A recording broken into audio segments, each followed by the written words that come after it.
were just stuck into something. Time shows we let it go for too long. Go back, I never could. It wasn't what I was searching for at all. We've been turning upside down. Now things are stranger. Nothing's left to say. Too far gone to go back to that place. And I don't wanna feel that way.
you call us when you're there? Alrighty, we're here. We're ready to go. And I guess the guys are ready to go as well. The derpy is going to be behind me this evening. Just gonna be relaxing. Not really fully engaged, but still around. So, yeah, we got a lot of stuff to do. We're gonna be doing a, mainly a stream of basically like downtime. My hair is absolutely out of control. I need a hat. 1 second. Look at this shit. It's like, wow!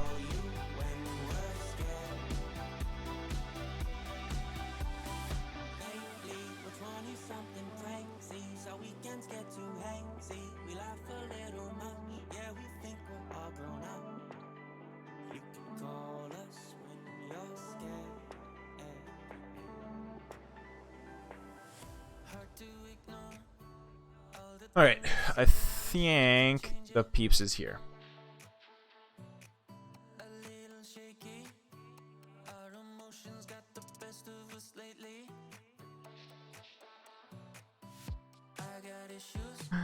That Horcrux for show.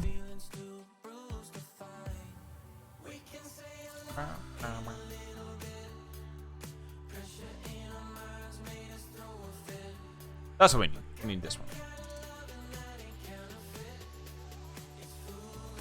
Really? Dude, my hair is out of control though, Jamie. It's way too it's got that fucking fro status right now. Like Johnny Bravo up in this bitch. Actually, if I style it a little bit forward or just move it a little bit forward, it's like the rockabilly Johnny Bravo, like boing oing. What? Why not? Point. He's just big.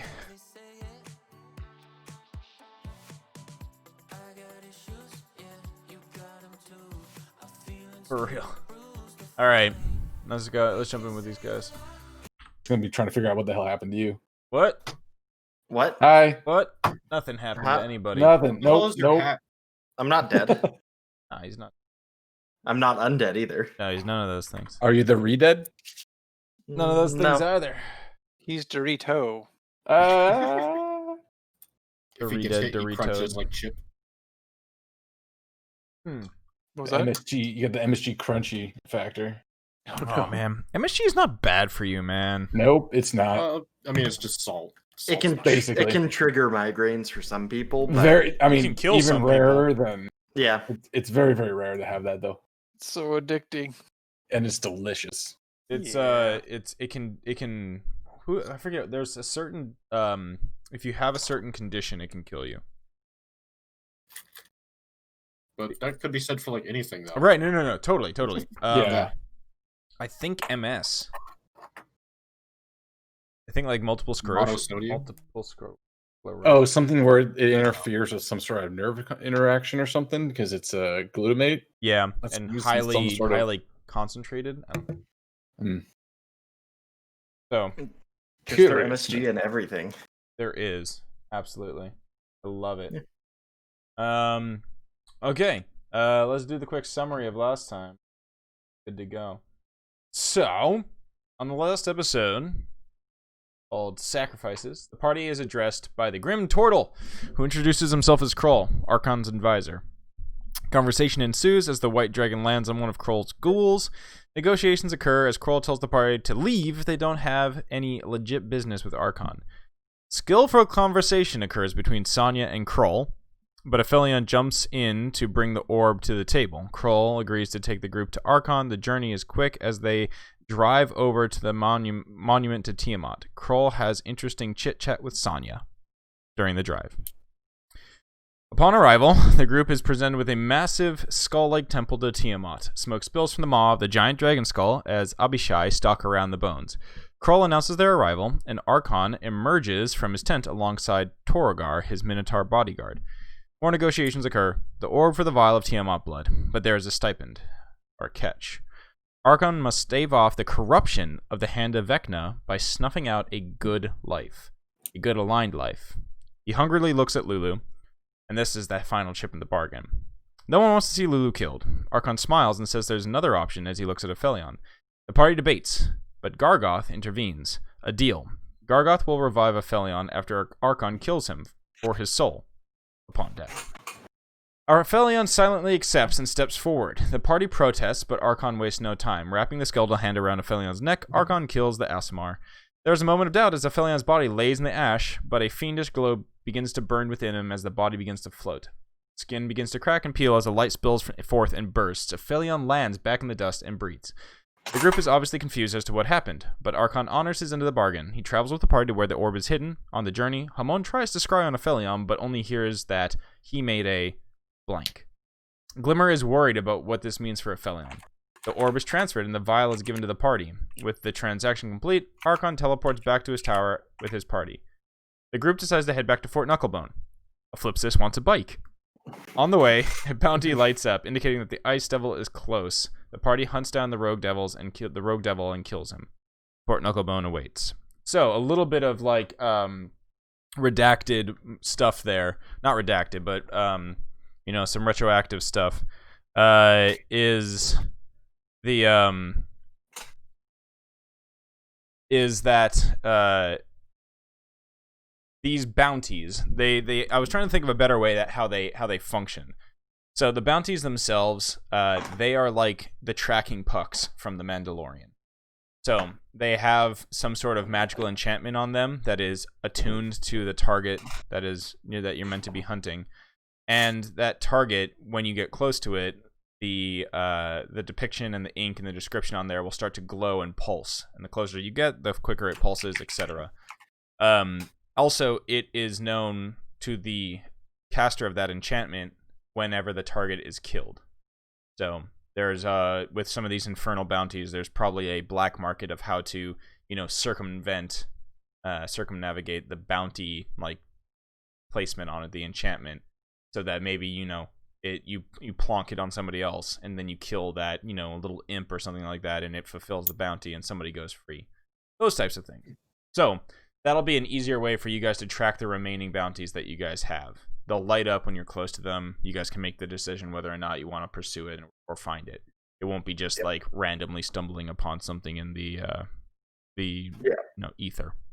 So at that point, that means that the judge knows that we killed the Ice Devil. Yeah. Correct. Yep. Perfect. Yeah. Well, they knows that that it is dead, and hopefully you can come back with like a trophy or a part of it, or to illustrate that you did the deed. I mean, just know they were dead, or did they know, like, kind of like if they gave us a copy of the contract, that it was our copy of the contract that was close to the time that killed them when they died, or is it just kind of like someone killed them? I think it'd be located to the copy of the contract, or the infernal bounty that you have. Mm-hmm. Okay. So it's like this owner or this person who had this bounty collected or finished the deed or was closest to it at the time. So yeah, I mean, if there was multiple and you had multiple people interacting with the target at the same time, then it could get fuzzy. But for now, it's pretty straightforward. So you guys are now with the kind of head and mandible of this Ice Devil, making your way back to Fort Knucklebone, driving the squad's Tormentor, the Uncrashable 2, the Monkey Muncher, as well as the captured Golden Doom from the kind of necromancer Feanor. So we rejoin you guys as you start thundering out over the Avernus wasteland, and in the distance you see the telltale and the very apparent sign that you're nearing Fort Knucklebone. The hilltop that rises out of the Avernus wastelands, looking like a hand kind of planted on the ground. Around it, as the haze clears and your eyes adjust, you can start to see that low 15-foot high wall of scrap and debris that surrounds Fort Knucklebone. You scan the horizon, doesn't seem to be that there's anything else around you, and it looks like you're home free for now. All right. Yeah. So you guys, anything that you'd want to discuss before you arrive? I imagine Glimmer and I have been in awkward silence for a very long time Yeah. at this point. Just roll down the window and roll it back up. Roll down the window again. Yeah. You do that little thing with your hand where you're trying to fly in the air outside. Yeah. You do like the running man. He's jumping over like stalagmites and shit. Or It's stalactites. awkward glances back and forth. Meanwhile, Felion's just staring like forward. Oh yeah. By the way, Ramon's driving, right? One of them. I can't remember now. Hamon is driving. Actually, no. Flipsis is driving now. Oh, that's right, because of the craziness. Okay, yeah. So there's a new Fort Knuckle. There's a new Fort Knucklebone, by the way. Oh, new map, you mean? Hmm. Whoa. Much bigger. It's fancy. Yeah, that's a big map. Massive bone, yeah. Whoa. All colored in and everything. That's pretty cool. Yeah, I'm actually gonna throw in some a little Oh bit shit! of dynamic lighting. It's our train. Yeah. All right. So you guys arrive outside the gate. The gate is shut as per usual. And as you guys get there, you hear you see about 6 of these little figures poke their heads over the ramparts, and they yell at you. Who goes there? Where's that? It's us. We're back. Who's us? The Coochie Crusaders. Oh. Tell Mad Maggie that Sung is here. Sonya. Yeah, that's right. They're already spread on your ass anyways. All right. Hey, you go tell her. And one of them jumps off, heads back down. You hear a crash as he lands on the other side. And yeah, he runs off. A few minutes later, as you guys are waiting there, just tapping your feet, waiting along, you hear the crank, the sound of chains and metal as the door starts to swing open.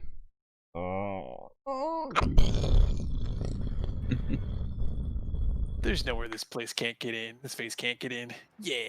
Mm-hmm. So the gates start to grind open, and you see the inside of Fort Knucklebone. Drive your machines in as I somehow leave Sonya outside. Yeah.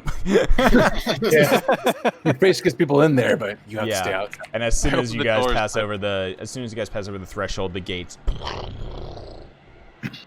close again. Any particular place they're making us go park our thingies, or anything different than the last time we were here that stands out? I mean, the biggest one is that you see train. kind of towed. Yeah, the soul train is there, kind of just in the middle of the fort. A couple red caps standing on top of it.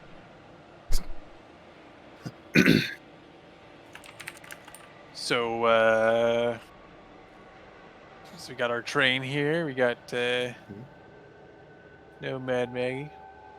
You see him. You see somebody coming out from inside. You see at first the large looming body of Mickey, the flesh golem, with all of his appendages and all that good stuff.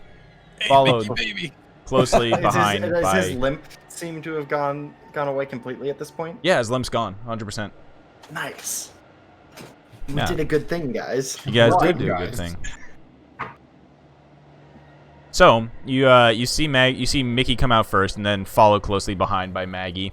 And Maggie smiles, puts her hands on her hips, and she just looks at you guys as you're stepping out of the war machines, etc., and just cackles. Woo! You guys got a big target on your heads, don't you? Better watch your backs. Oh yeah, we've been I can smell those coins. Ooh, buddy. yeah, about that. Yeah. It's a little bit hot to keep on us. Yeah, no shit. You guys got the biggest target on your back in the furnace. It's absolutely crazy. What you gonna do with that? You gonna? Oh well, we can use them. Yeah. Ooh, looks like the uncrashable over there. Holy fuck, that thing's got some holes in it. And what the fuck? She looks over at the Golden Doom. You fucking took the Golden Doom? As you said, we have some people after us, but we've already taken care of a few. Yeah. We just consider this a prize of recompense for our troubles. What did you do to Feanor? Well, we had it unconscious, and then somebody decided to be benevolent. I mean, that was kind of the plan. She was literally dying. Yeah, but stabilize her. Don't get her up and give her opportunity to get out of there. So you didn't kill her, is what you're telling me. Nope, she's alive. I still think it was the right decision. Oh, you know that target that I was said was on your back? Now it's Yeah. a fucking missile-like target coming from, like, outer space. That shit's huge. You're about to have a meteor crash on your heads. So Yeah, are you saying probably. we'll be safer if we stay here for a little bit then? Is that what you're trying to say? I mean... Yeah. It seems you're trying to offer something like this. Yeah. Whew. Sorry, man. The stench of those coins. I mean, the good smell. Whew, is good. Is there anything we could do to, cover that up? Spend Going them. for the target on our backs, because I think we could try to get rid of both. Spend them. Spread them out. I could offer you a service as well, if you're interested. I Sonya. See what his reaction is to that one. Like one of those I think Sonya would stop searching for the literal target on his back to be like ridiculous. Maggie, baby, what are you talking about?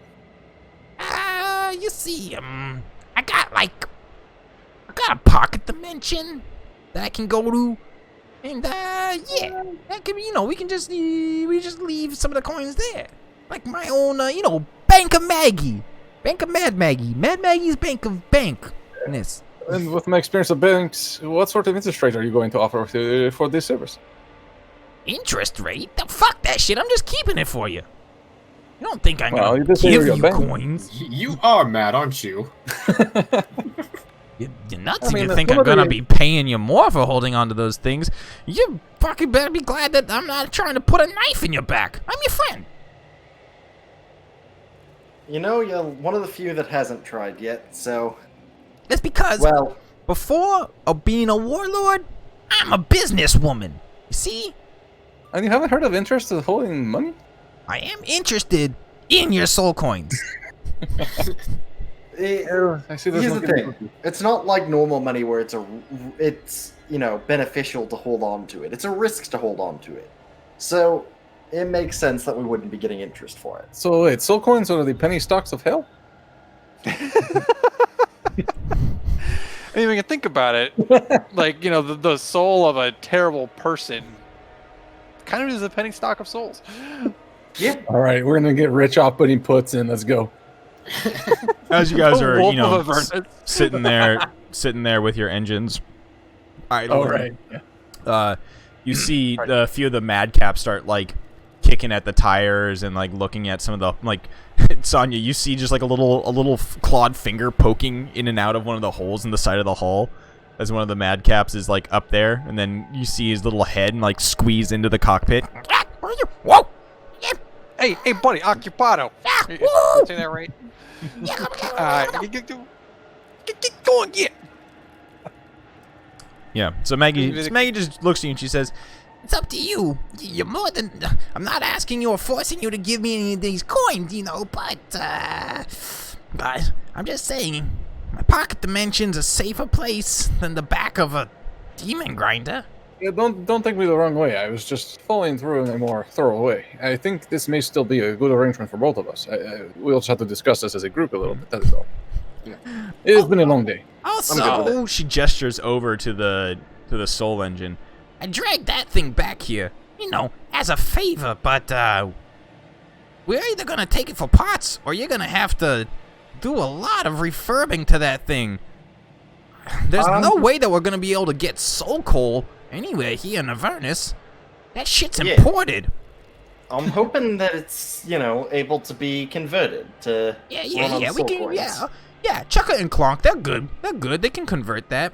Oh, Mickey will help them out. I was about to just go into a whole fucking, the Jiffy Lube stint. They're like, But, we looked at it, and here's the air filter, and, that needs a little bit of changing, and, so we looked at the back axle, and it's, oh, man, yeah, you're gonna need new, windshield wiper fluid for that, and, Probably new flux capacitor, too. yeah. Oh, God, and, not the headlight fluid. Yeah, and, it happens to be a BMW, so it's just inherently gonna fucking, be expensive, and everything's gonna be broken on it. And the pot's got to be imported.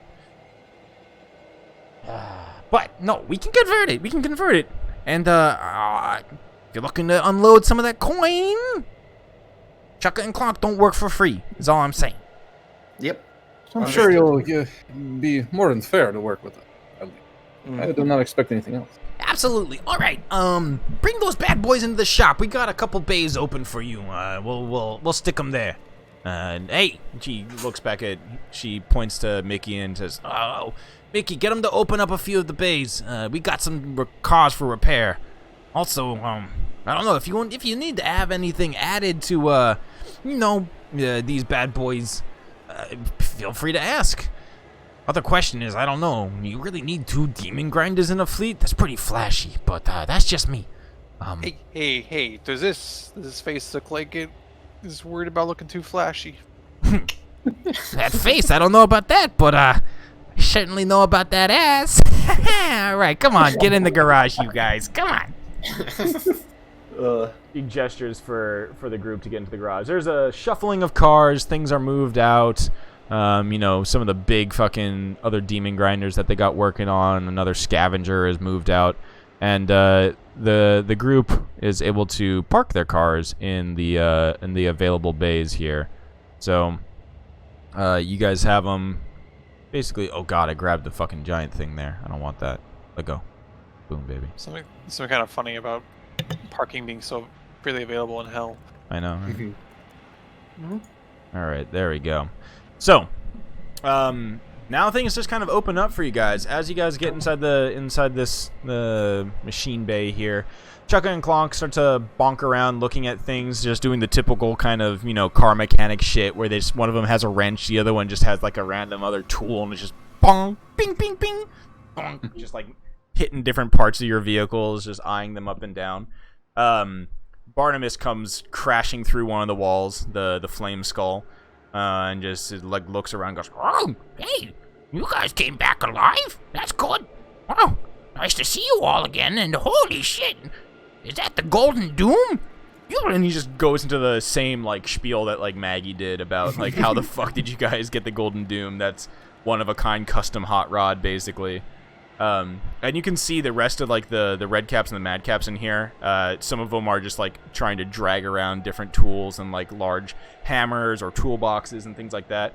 A few of them, as the Golden Doom drives in and the flips it kind of like looks out the window, they all kind of just go slack jaw and look at it in awe. This is a very well-known vehicle. Who would have guessed that the fucking gold-ass demon grinder would be well known? Yeah, you just stole, like, a fucking, like, rap pimp's mobile, basically. So it's like one of the full gold Benzes from Saudi Arabia. Yeah, the most recognizable vehicle in a town. You're just like, huh. You stole Air Force One. Because it's, like, it's so flashy, and, like, everyone knows whose ride this is, would that possibly people wouldn't want to mess with this? Like, oh fuck, it's that guy. Or would word have gotten out that we jacked their shit? It seems like hell's kind of a tight-knit community, apparently. I would imagine that we have a target on our back from like the bigger gangs, but like little gangs probably will still steer clear of us now. Yeah, there might be a little bit more apprehension about taking guys out. I mean, you guys have killed Raga Draga. You heisted the Soul Train, and you took out Feonir's gang of undead and some of her Azeroth buddies. But as you guys get out and like kind of are milling around the shop, Chucka and Clonk poke at the Golden Doom, and then Barnabas looks at them, nods, and begins explaining to you. Oh, the Golden Doom, you see, it's got what we call it's gilded. It's got some special plating on it. Pretty expensive, and my goodness, I think Failnir either paid a pretty penny for it or The skull looks left and right, kind of conspiratorially. But I hear the rumor is she got it paid for by a secret benefactor. So she's got a sugar daddy. Yeah, definitely. And rumor has it that it's the owner of the Wandering Emporium. Ah, fuck. Wait, Well- I was not quite paying attention. Say that again. The owner of the Wandering Emporium, you know. I know who this is. Yes, that's why I'm Mahadi. asking. See, You literally But why stole. would they You have literally such stole a like arrangement? the fucking like car of the sugar mama, or what is it called? The sugar baby's car. Yeah, well, if we run into him again, we'll simply explain that she attacked us. Oh, yeah. I'm sure he'll Yeah, And I'm understand. sure Like the type of guy to be okay with that. he seems like a reasonable fellow. He is, knows he's in hell. This stuff has to happen. As long as you Yeah. don't fight in the hub, he's fine, right? And Yeah. we did save her life. Yeah. Oh, you didn't kill her? Oh, then you might be. Yeah. You might be in the green. You might be in the green there. can you say anything to what this arrangement might have been before between those two? Oh. It's not Do I my really need to business. explain But sugar you know, I baby, do sugar know daddy things. I do relationship? know things. I'm one of Mad Maggie's biggest advisors, and I am a rumor whore. So, It's funny, so am I. That's sort of what I did back up in Not Hell. oh, So please, dish. God. Wait, were you the sugar They're on baby the or were you the outs. sugar They're on daddy the alone? outs. So that's good for you guys. Both. You know, they were used to be hot stuff, and Feanor kind of turned the cold shoulder to Mahadi, if you know what I mean. Meaning So that he was the one she's burned in these dead and feelingless. So he was in love with her. She didn't give a fuck. He paid for her ride and she drove off. Got it. So He really subscribed to her OnlyFans. Lost Yeah, everything. so he's Oh my god, simping he's a for, fucking white knight. oh man. He So what do you think is- simped her super hard. So you think his reaction to seeing this thing, if he does again, is going to be something less positive and perhaps a little bit more emotionally charged? Is what I'm gathering from this. I don't know. It's up to you guys. He's a. I'll tell you this.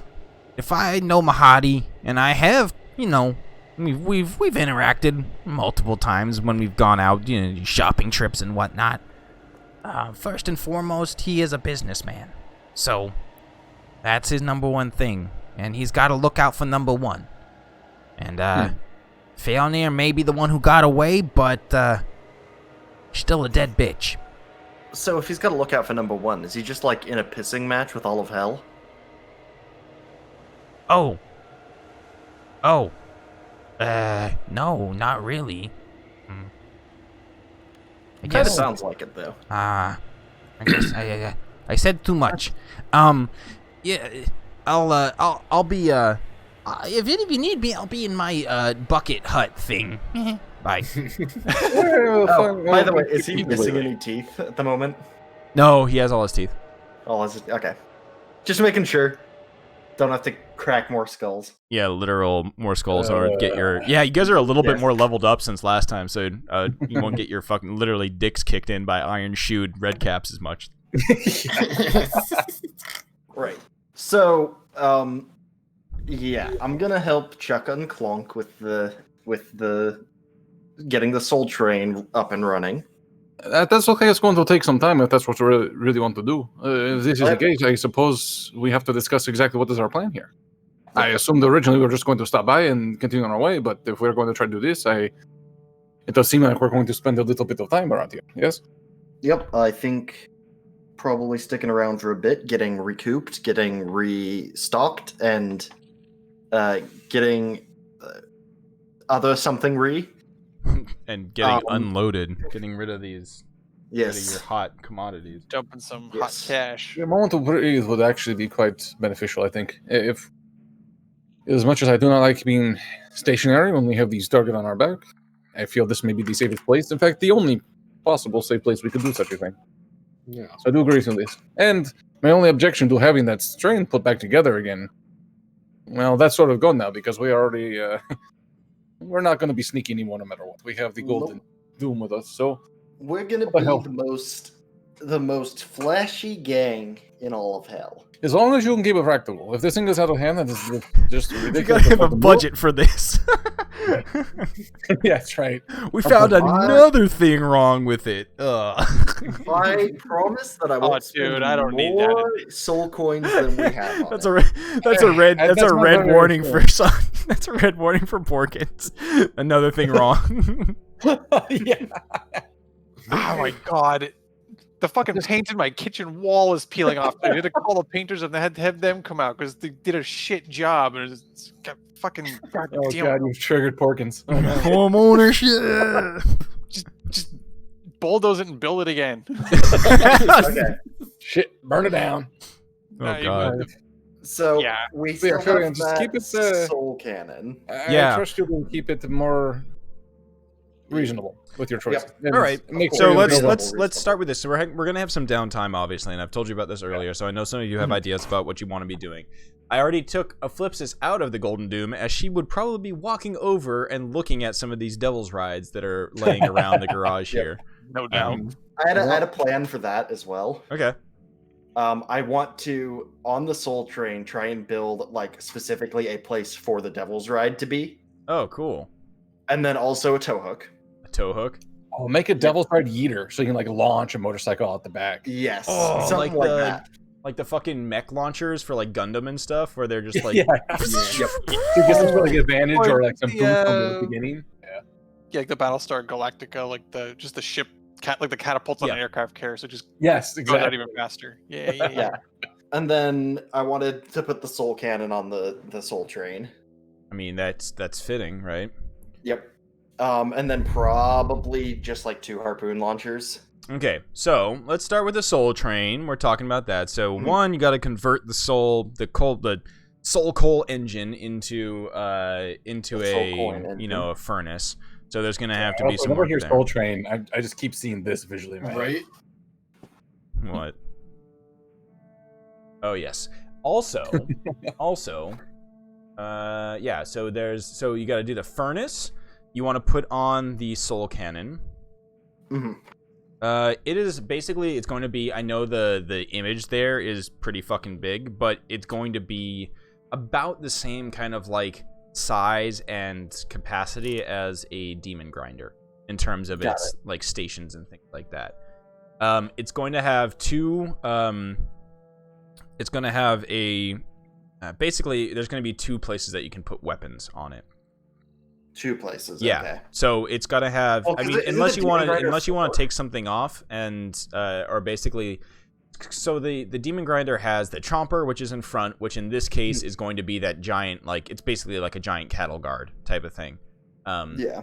This thing is going to be closer to a siege engine in the sense of, So the cattle guard is more like we can deal siege damage by Right. running into things. Yep, correct. Got it. So you got So that'll stay. Yeah, so you got that, and then 2 positions to put weapons on, and then in the back for that where the wrecking ball would be. If you want to put a tow hook there, that's probably where that would be. Or you could actually put the tow hook would actually be closer to, let me see, the scavenger's grappling claw. That's the one. Yeah. Okay. That's what I was thinking of. I Yeah, just so didn't know it'd what it be was called. it'd be the ramming thing, 2 weapon stations which can have the soul cannon and something else on it, and then the grappling claw in the back. I think actually this should be like our close range vehicle. Like Grappling so claw I would say, grappling claw is pretty close. yeah, but so that like we can grapple something, pull it in, and then we have the soul cannon on one end, and then the flamethrower head thing, the Oh. dragon head flamethrower. Yeah. So you pull something in and then fucking flame it. Okay, so you can have soul cannon and a flamethrower. That Okay. sounds good to me. So you Soul need to have cannon, the furnace, flamethrower. the soul cannon, the flamethrower, and then you want to put the grappling or grabby. Called is Yep. it literally grappling claw? Yeah, grappling claw. Grappling claw. claw. Back grapple. Grapple. Okay. I mean, Um, and the other question too then is, do you guys want to That's gonna. I mean, if do you want to trade in one of your vehicles? Do we want to? Get rid of Probably one the demon grinders, non-pimped out ride. Yeah. Oh, yeah. So basically, you're driving two equivalent to the models are the equivalent, but the package on the Golden Doom is very expensive. The gilded death armor is what it's actually called. Sick. Yes, the gilded death Got that. armor on the Golden Doom is extremely good because it basically, well, it makes it resistant to bludgeoning, piercing, and slashing damage. That's pretty good. Pretty good. That's pretty I was good. gonna say we've got the post Pimp My Ride model of our Corolla now. Yeah, definitely. The thing, but and also the other thing too is that the only way, like, gilded death armor is literally like the car has been dipped in a a special, I guess you could call it a special armor type of thing. The gold, it says gold Achilles stolen power. or bartered from the archdevil Mammon plates the vehicle's exterior. The gold can't be removed without destroying the vehicle, and turns to dust when the infernal war machine drops to 0 hit points. Yeah. Wait, Mammon's also the same one who was running the Soul Train, right? Correct. So now we have 2 vehicles of his. We better not go to his level of Yeah. Or we Just go to his driving level around hell. his hood with your Yeah. Yeah, that's right. We're the favorites here. yeah. Okay, so I mean, trading in the other demon grinder is not going to be too big of a thing. I'll probably have to negotiate with Maggie on that if she wants it. Other than that, I don't think there's much else on the Soul Train that you'd want to add in there. So that's the big vehicle stuff. Why don't you? So you bring up the fact that you want to negotiate about trading in the Monkey Muncher, the lovely named Monkey Muncher, to Maggie, and she's open to it. Chucka and Clonk look it over. They assess it, and they're just like, they just like chirp at each other, make some noises, make the sound of like screwdrivers and chainsaws and things like that. And they squawk something over to Maggie, and they say 5. and so she nods and she says, Well, okay.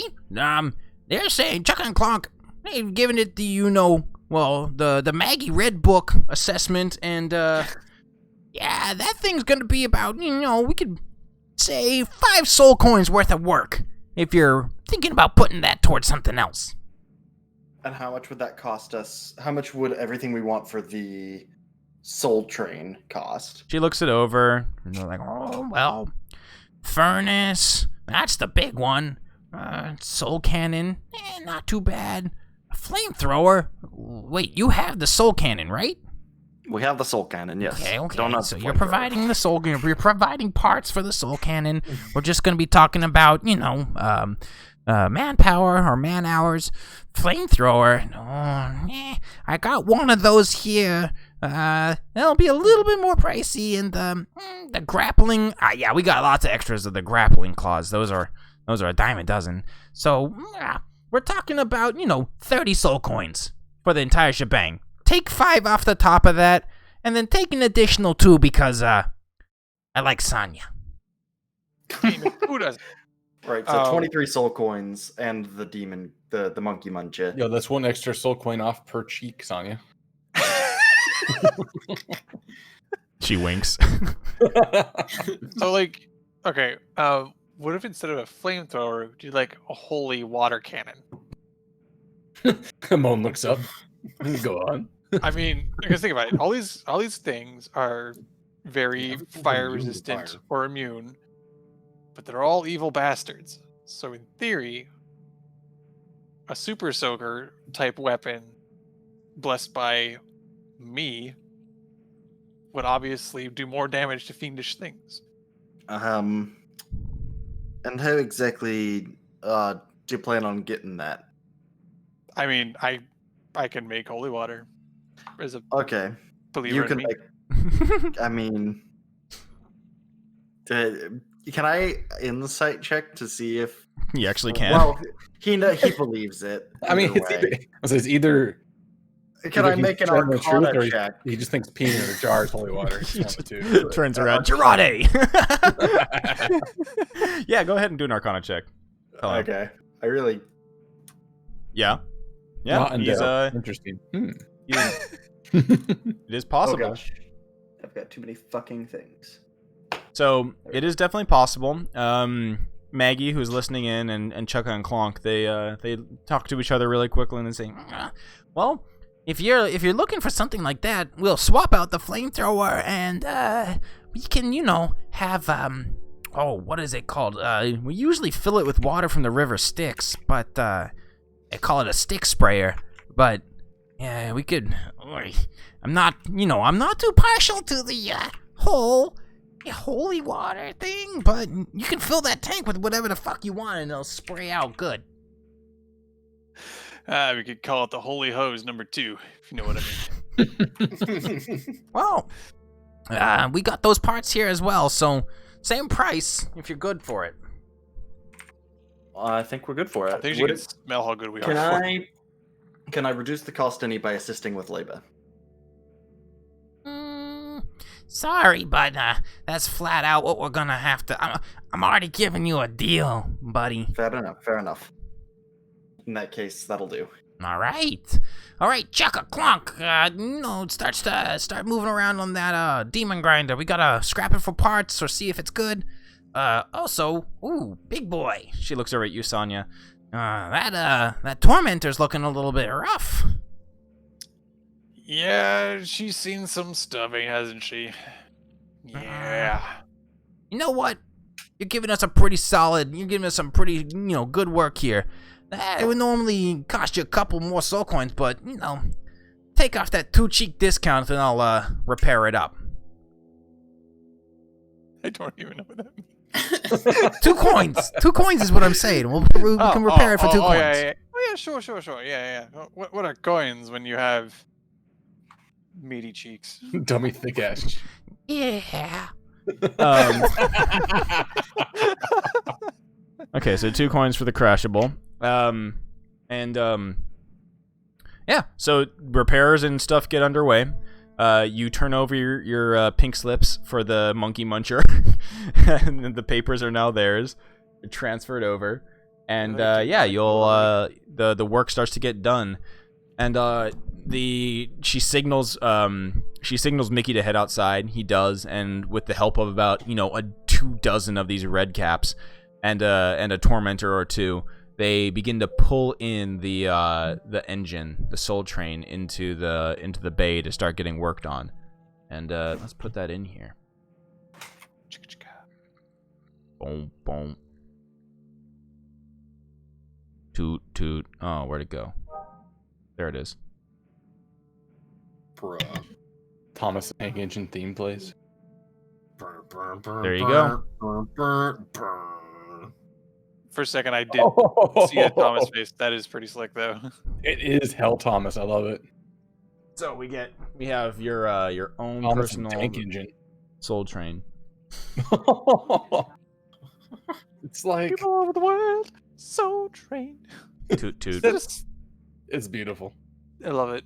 Skull. The background just like really I don't know. Some of the background like coloring just makes it Yeah. vibing. red Is that a and black is 7 really on the nice. side of it? It does have a 7 on the side of it. I don't know why.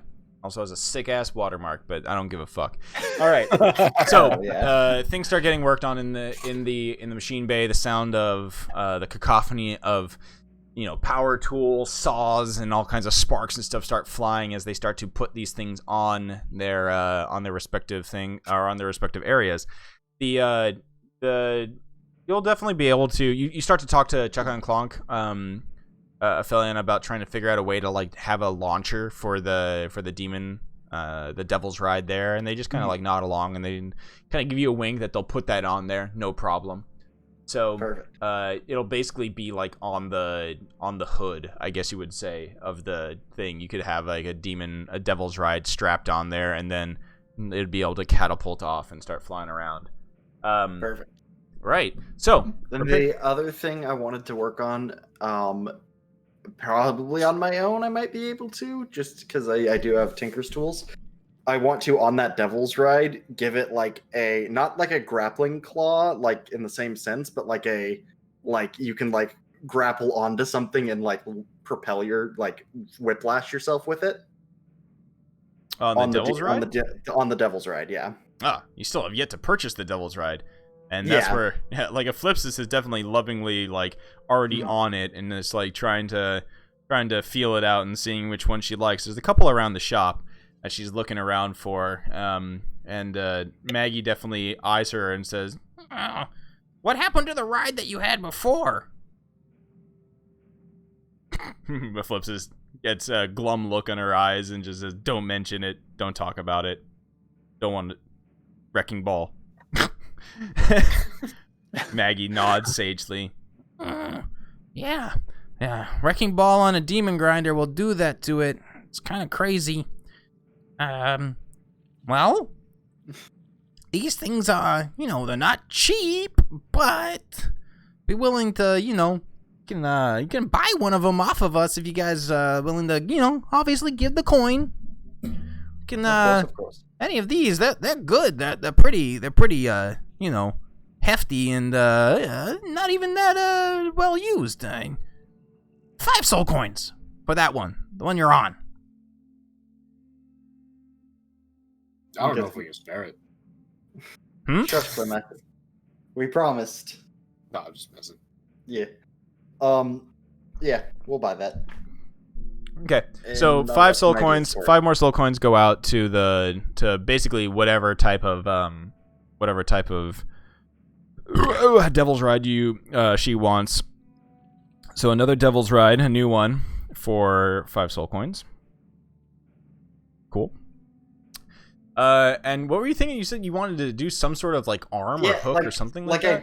Like a grappling hook, but more like, not like for grabbing other vehicles and stuff, just for like if we go like over like a chasm, she can, like, if she's not gonna make it, grapple her way across. Oh. Huh. Or be able to like grapple like to the back of another vehicle and like slingshot herself around it. Okay. That kind of stuff. Well, Derpy just said dope, so I think that's that sounds good. You explained that to your mechanic friends, and they get extremely excited. I was thinking about that. if they want to help with it, yeah, but I was thinking of just doing it myself. Oh, 'Cause I sure, got yeah. Tinker's Would you want to tools. spend some of your time, spend a day or Yep. so working on that? Yep. Okay. Tinker's tools, probably with Dex. Yeah, with proficiency in it. Go ahead. Dex. Very good. Damn. Okay, so it's got a grapple hook on it now. Yeah. I don't know what your bike looks like. You can try what it wants to look like because you picked it out. Okay. It's another skull, but not the same skull. Okay, I understand what she's saying. In the background, she is saying that she wants it to be a skull, but not like a cow skull like it was last time, but more like a big reptilian skull. So, yeah. Dragon skull. Okay. Gator skull. Nice. Okay, so there's a bit of time spent with Aphelion tinkering with the new Devil's Ride. Sonya, what would you want to be doing as all these repairs and things are being done around you guys? I think Sonya would want to enlist these. Well, I think Sonya had a great idea for how to make the holy hose work. If we just put in a hot tub, I can dip my holiness into it. Oh no! Should sanctify the waters. Douse him with that Sonya juice. Or Sonya teas, more gross. appropriate. I mean, Oh, the God. group, the Chukka and Clonk and the other kind of, pseudo mechanics of these red caps and mad caps look at you quizzically as you're trying to explain what you're trying to do. And Chukka looks at you and squawks out, "Splash!" And Clonk, makes the noise of, slosh, slosh, slosh, slosh, slosh, slosh. Yeah, that's right. I did it once before with the very first vehicle I built here in Hell. The Head Zeppelin. It had a hot tub too. Safe? Was it safe? No. No. Good. Yeah, what's gonna happen? I'm gonna die here. Oh no, I have died and no longer in hell. So they no. start to, piece together a plan of trying to figure out how the hell they want to have this tank. So there is a thing called the Styx sprayer, and it has a tank that can have basically 3 uses. The tank in it typically carries 30 gallons of water or liquids of some sort, usually from the river Styx, and each use of the weapon will deplete it by 10 gallons. So it's a pretty hefty. 30 gallons is pretty It's big. a lot of hosing. Yep. How many gallons is a hot tub, though? I don't know. You guys can do the It's research probably on a that lot. if you want. Jeez. I mean, I have a 50-gallon water heater. So a 30-gallon one's a small one. So it's like a one-person spa. It's like one of those sit-in showers for. It's like the Japanese soaking tub things. I love that yeah, you. that too. I love that you're bringing in your IRL knowledge into the Yeah, fucking right. equation here. Bruh, if I get nothing else out of it, I'm gonna get some sick D&D ideas. All right. Oh yeah, we do have a 30-gallon. We have a 40-gallon snake cage, so it's not a ton of water. It's got to go on top of this thing. So, Yeah. so basically, like holy water itself, ranged attack.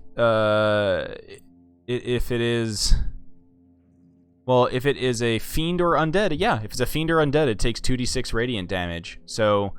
That's only for a vial of holy water. So we're talking a 10-gallon spray of holy water, like a fire hose of holy water. It's That'll not going to be do any yeah. damage to the vehicle itself, though. But neither would the fire. Yeah. Because that's maybe a problem with it. Oh no, the vehicle is not a fiend. It's just immune Yeah, to that's what fire I'm saying. based off the metal, Yeah. based off the material it's made off of. I just mean that the hooking them and then spraying them thing isn't going to work if the vehicle doesn't take damage, or the things inside don't take damage. Still blasting water in their face. Yeah. Yeah, the Yeah, way well, the way it works is it's your so just so you know, the stick sprayer thing, it is a 30-foot range and it has like a +5 to hit. And so it's basically like a giant fire hose, blast them, and you can target somebody, right? It's not like not going to be like not really wouldn't do too much if you're doing a fucking like. Would you say we get advantage on that shot if they're grappled and Sure. right on us? Sure, yeah, if you have a hold of the other car, why not? Just pinata them. Yeah, Styx water is gross though. Don't go in the Styx. But So what do I want to? things start getting worked on there. Philion, you're assisting with the grappling hook. The repairs on the uncrashable start to get made, and you're helping out also, Sonya, with the sticks or with the holy water, the holy sprayer, on that thing. Hamon, is there anything that, as these guys are kind of going about their work, the manual labor, is there anything that you'd be interested in doing? I don't know if you'd be as interested in overseeing this thing, or if you'd try to find some other something else to occupy your time. I have a couple ideas. Just for reference, how long is this taking for this initial manual labor update repair? The entire stuff? process, the stuff will be done in about like a week or in a week and a half. Okay, so this is over the whole. Yeah, it's a solid amount of time.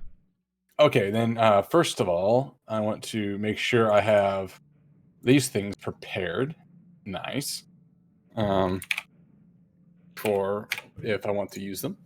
But I will spend the first day at least transcribing the 2 last spells I wanted to from Flynn's spellbook. Okay. So that should take an hour per spell level. Yep. So there's 3 left, but only 2 I actually want, which is Darkness and Ray of Sickness. So that'll only take a few hours. Okay. And 2 of my pages. So I'll go ahead and add those, and I'll update that eventually. And then I think once I've done that, just keep an eye on everyone to make sure no one's doing anything particularly stupid. I will seek out Barnabas. Okay. So, as the sounds of repair, sparks are flying in the shop. We just watched as you kind of like realize this isn't probably the best place to study. So, Yep. Hamon and Churro leave. Churro a little bit more reluctantly as he's feeling at home in a chop shop, ironically, and he, yeah, multiple things. One, criminal. Two, pork chops. Right. He follows you. He follows you out of the main hold here.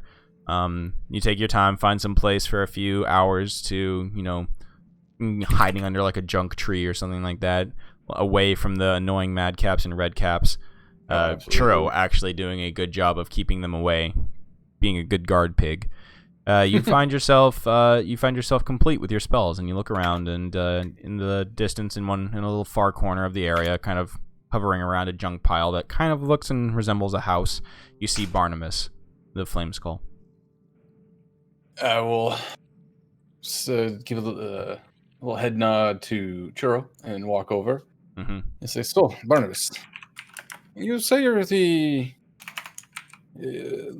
secret keeper, the rumor monger for Mad Maggie. You know many things, you've seen many things, and you clearly, well, I mean, you are a floating skull, so I'm assuming you've had some magical experience in your past, yes?" Oh, yeah, of course. I can, cast spells and all that good stuff. Not a problem. Watch. He, clacks his jaws together, and you see a little skeletal mage hand appear next to him, wave at you, flip you off, give you the rock-on sign. He says, Yeah, I got my own stuff. Don't worry. Now, I see that. It's very impressive. Those hand gestures, they were very emotive. However, I'm looking, perhaps you can help. I'm looking for a few things, spell-wise. Books, scrolls, anything you may have come across in your time that may be of value that you have collected, or may know of someone who have collected such thing. And if not, perhaps you may be able to teach me a thing or two if I recompense you the proper way. What kind of recompense you talking about there, Sonny? The only thing anyone here seems to care about. Coins of the soul. Yeah, I like that stuff, but, I'm a floating head. I ain't got tons of use for it. Polish his bone. Now, one bone and it's his head. Ha ha! Yeah, well, if there's anything else... Offer him a glass of milk. Can I offer you an egg at this trying time? Ooh. Wait. I think I know what you're about to say. Wait. Yeah, Ooh. you are smelling the thing I'm about to talk about. Oh, is that? Oh, where'd you... I pull out a small bag of the Crack residuum. cocaine. Yeah. Yeah, I see you've already smelled this off me. It's just the same way these coins have a stink. This seems to do as well, magically. Perhaps I can entice you with this instead. Oh, I haven't seen some of the good pure residuum in some long time. Oh boy. Oh, makes me feel like a young flame skull again. Long nights with the boys out there chasing girl flame skulls, doing lines of residuum. Oh my gosh, was this guy friends with Yaka or whatever the fuck his name was? Yaka. I don't know. Oh, that's right. Maybe. Wait, just because all skull flames look the same, or No, that one was just a curse. Shit, That one was the what was it, like the fucking Hollywood manager skull. Oh yeah. Yes. Just kept telling bad jokes to Yeah. the point of death. Loud as fuck. Well, Telling I'll tell horrible you- jokes. I'll tell you what, Barnabas. I've seen and partaken in a little of the residuum in my time, and you know just how good of a kick it can give. So I'm willing to part with a bit of what I have found if you may have anything of interest, both spell book or scroll wise, or even information, since you seem to know a fair bit about what is going on. Oh, yeah. Well, I got some stuff that I can, I got some stuff that I can teach you. Some simple things. A couple more. I mean, you already know that, magic missiles and, you got shield in your repertoire? I have most of the basics, yes. I spent some time as Inquisitor. These sort of combat things are required. I was looking for something a little bit more particular. Maybe if you were not able to teach me, maybe you will know someone who could. And Oh. specifically, I'm trying to find a way that I can look from afar at some of these other warlords and people of interest. If I could scry on them, perhaps. Oh, yeah. You mean the like what Maggie does to Sonya's butt? I kind of like think from it like, yes, pretty much the same thing, except ideally not focused on those cheeks. Yeah. Yeah, you give me some of that. Give me some of that residual. How much you got? What you got there? How much residual you got? I think I'm holding. I think I probably partitioned them out in like bags of like 50 gold each. You know, Dime little bags. little dime bags. Yeah. So I'll pull out. Sorry, I'll start with one of them, holding out like a 50 gold. Size for boofing if you have to get through security. God. I don't know how the flaming skull is going to do that, but I'll hold it up and say, Hey, well, he doesn't have a brain. I have this on me at the moment, but I feel this may be fair for what. If you're able to help me out, and if you can do more, or if you know other information, there's still some more where this came from. So I'm not actually quite sure how that value would break down. Yeah, I'm looking it up. So there is a basic cost of spell scroll.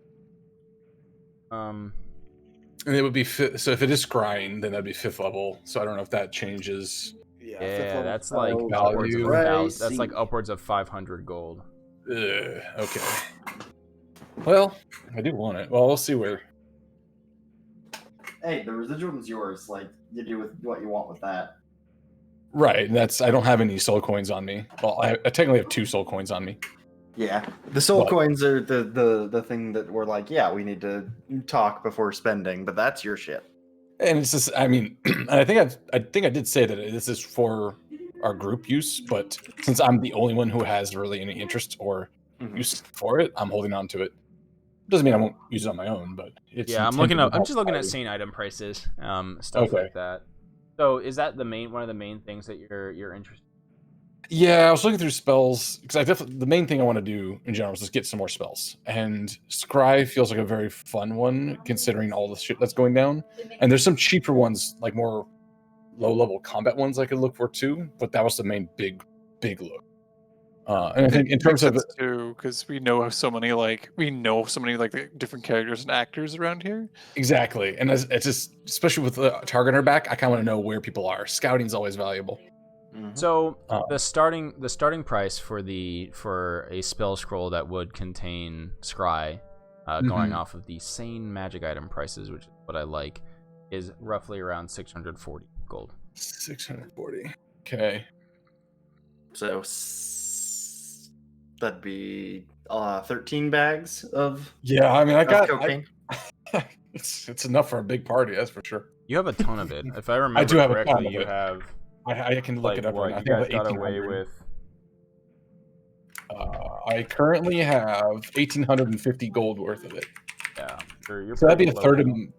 Burn it, baby. No, I think a third of my stash is definitely worth it to get scrying. So I would, if this is like back and forth haggling or whatever the price comes down to, if he has access to something, then I would be willing to work on that. Okay. Yeah, you can haggle a little bit. I mean, Let's say 550. I'll start okay, there. give me a persuasion. Okay. Oh, I keep closing my character sheet instead of moving it. Okay. Persuasion. You know, I mean, is it worth it? You could use a portent if you want. yeah, I don't think it is because it's money. Well, you gotta remember, you're gonna refresh your portents anyways. Well, I was thinking about that, but I also don't want to be sitting saying like, oh, every 24 hours I just get new sets. But even though let's keep these 2 portents for like this downtime, just because they're very good Yeah. portents too. yeah, So I wanna... they're pretty solid. So yeah, Barnabas looks at you and goes, Well, you know, you're doing me a favor by giving me some of this residuum, which I haven't had access to in, you know, quite some time. So, yeah. What was it you said? 550? I pull out 11 bags. Yeah, this is about the 550 worth. Good, more than enough for a fair-sized party. If I do this myself, Yeah. I consider it fair trade. Okay, yeah. You got it. Give me a moment. I gotta, dig through some of my stuff. I think I got a lot of stuff in here in my abode. He goes inside this kind of like small thing, and you just hear the sound of metallic objects being thrown about, crash of some sort of pottery breaks, a plume of dust comes out of the entranceway, and he comes back out with with one of those kind of like leather tube with a seal on the top, and he says, Hey, you go take this. I'll take it. Yeah. Hey, sorry, don't got no hands, so gotta carry things around in the mouth. I don't drool. There's no slobber on it, and I can tell it's quite warm still, actually. Yeah. There's a scroll in there. That should be good for you, right? You can copy off of that. I'll just take a quick check to make sure the goods are what he says they are. You look in. Yep, it's a spell scroll of scrying. Yeah, I'll close it up, put it in my pack, look at them, like, yeah, this was exactly what I was trying to find. This is very helpful. And I think any other, well, let's put it this way: if you have not had any residium in a long time, I kind of look over the churro, look back to him.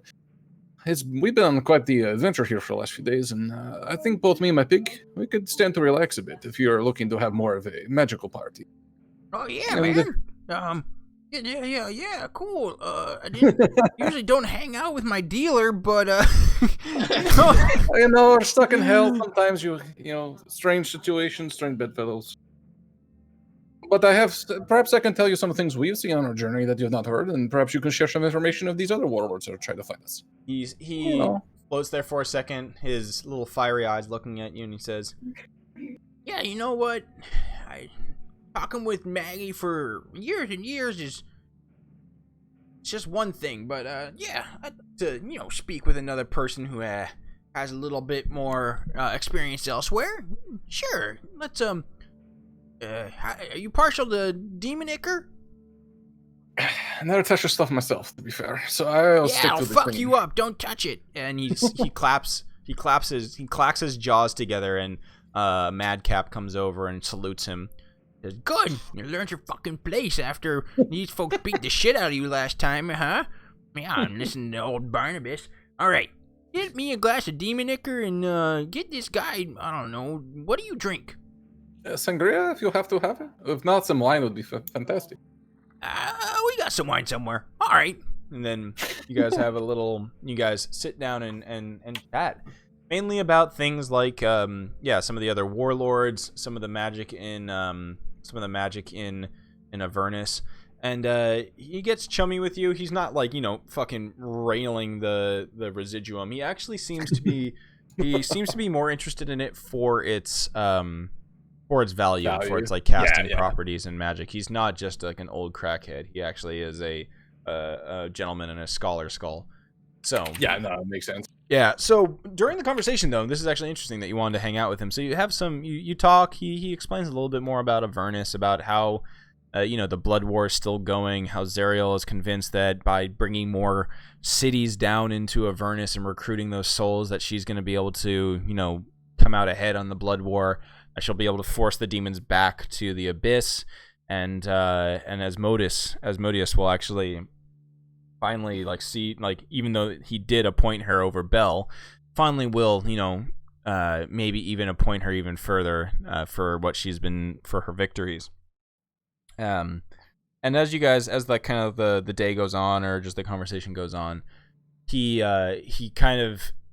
chuckles and he says, "Ugh, man,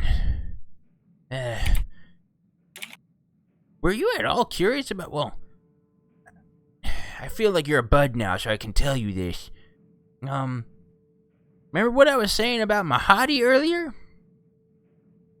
Indeed, his sugar. He's always looking out for number one. Uh-huh. Yeah. You did say something there, yeah? Yeah. So, number one literally means the number one. He's Asmodeus's. I guess you could call it his representative. Yeah, here in Avernus. Curious. I know there was something more to him, but is he here as a sort of to keep eyes on what is going on with the war? He nods. Yeah, He's been told by Asmodeus to not, he's not to interfere.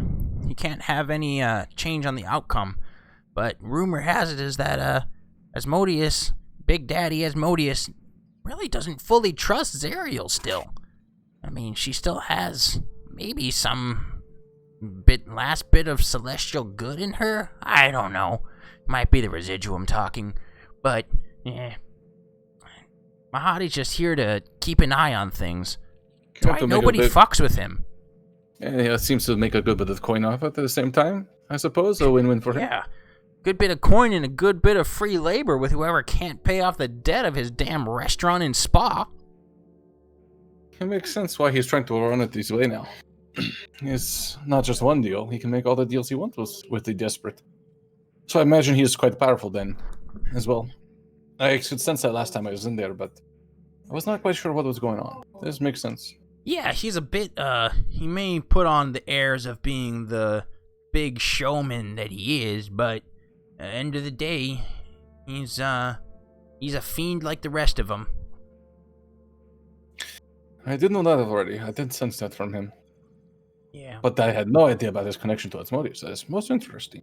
Yeah. Then how does this tie back into that whole story with him and the woman in the car? Oh. It's just weakness. Yeah. He has a weakness for he still loves. He's still got a weakness for the what do you want to however you want to say it, just a bit of a human weakness, you know? Still feels. I understand.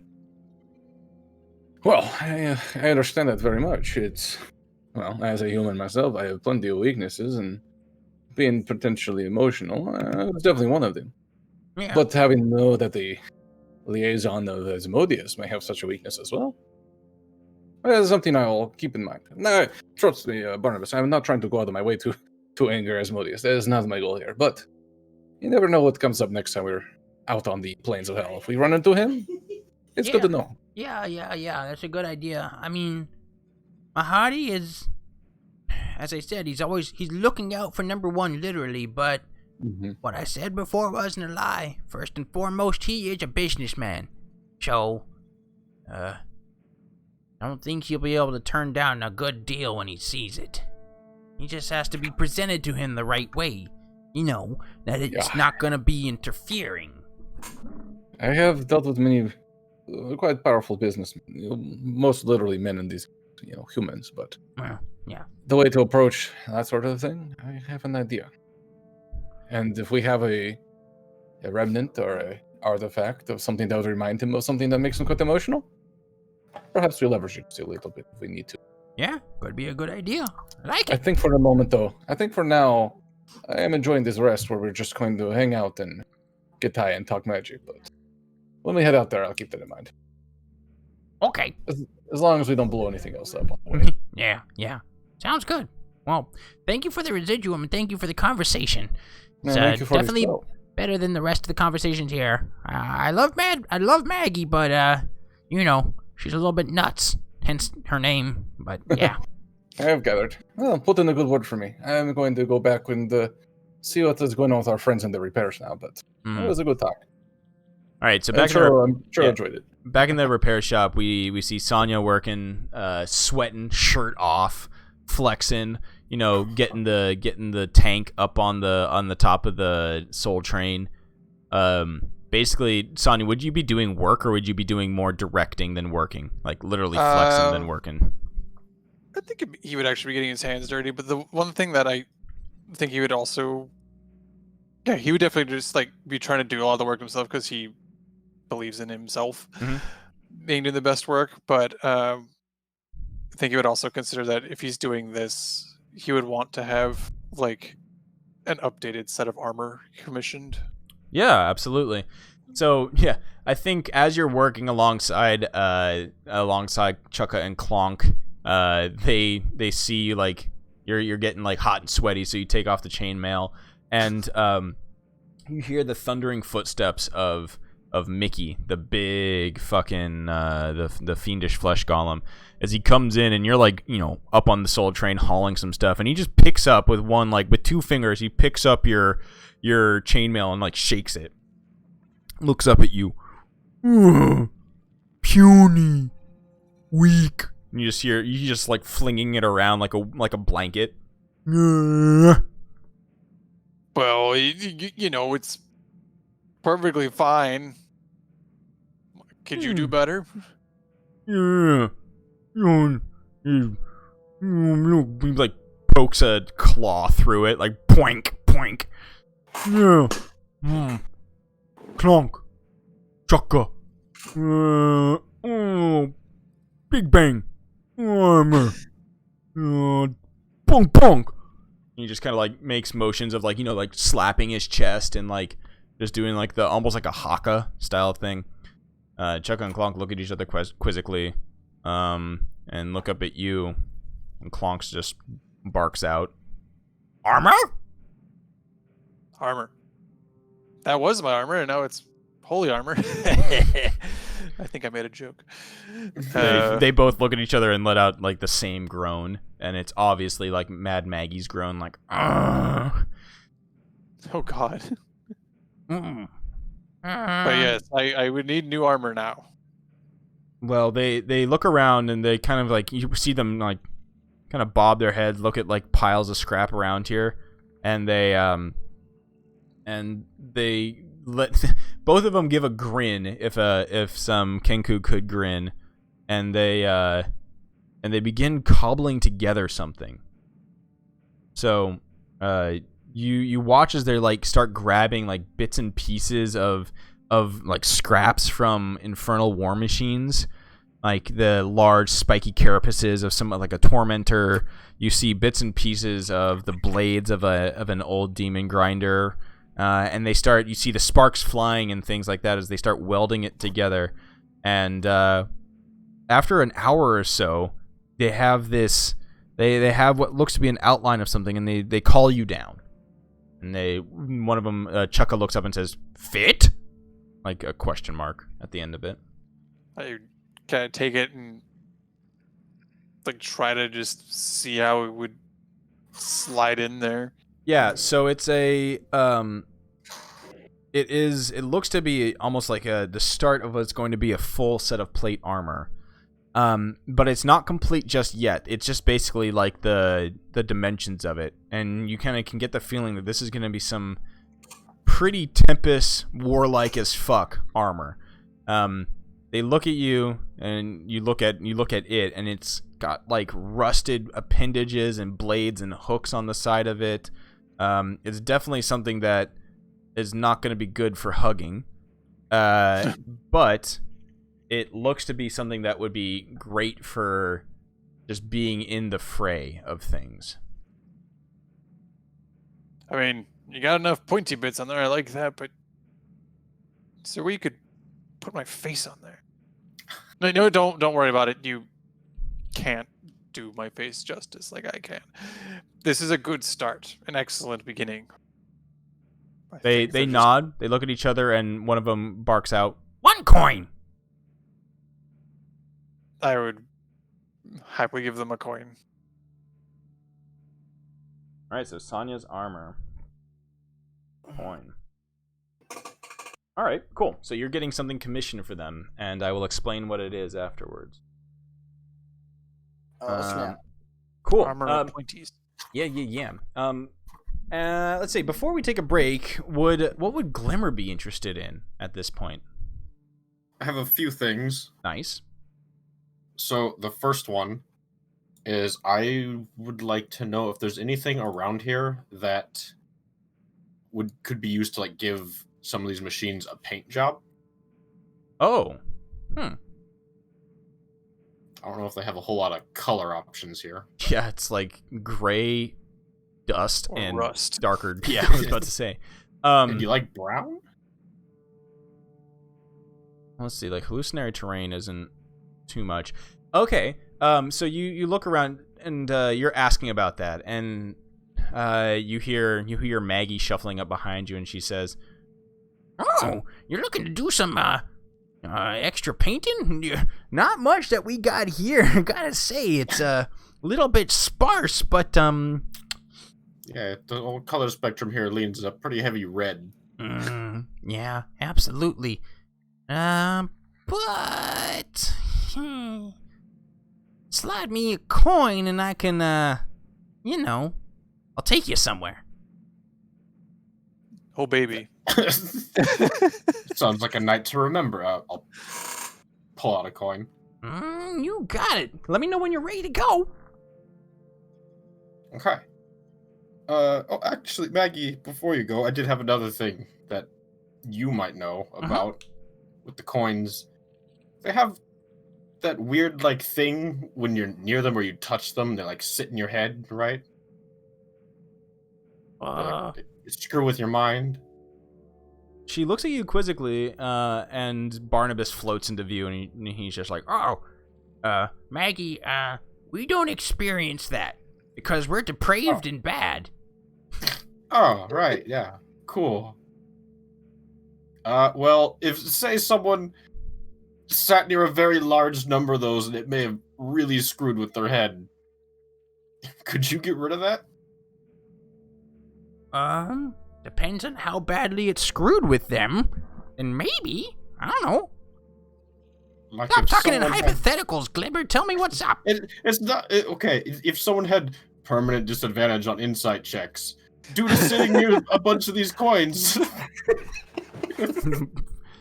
"Oh, you feel? Oh, so you feel like you're, not as, you can't really tell what not I'm very saying. keen. I don't... like, anything you're saying is the truth right now. It's all the same. Oh, yeah. I can understand why that would be a problem. Well, let's see. What do we got? She punches you in the face. Yeah, I was about to say she could curse you if she wants.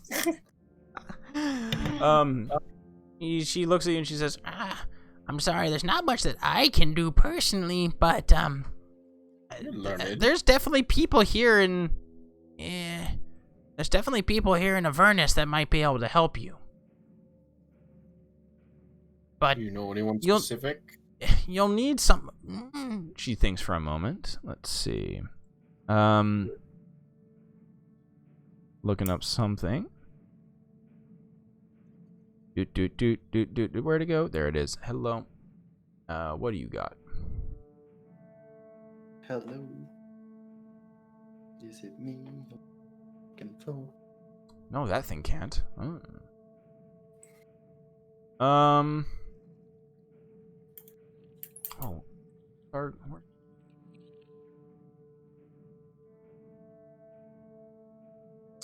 Dude, she can't either. What is going on? She. I'll have to. So you basically are. It's probably gonna be something like Greater Restoration. Okay. Let me look at what the. Let me look at all this stuff. Oh.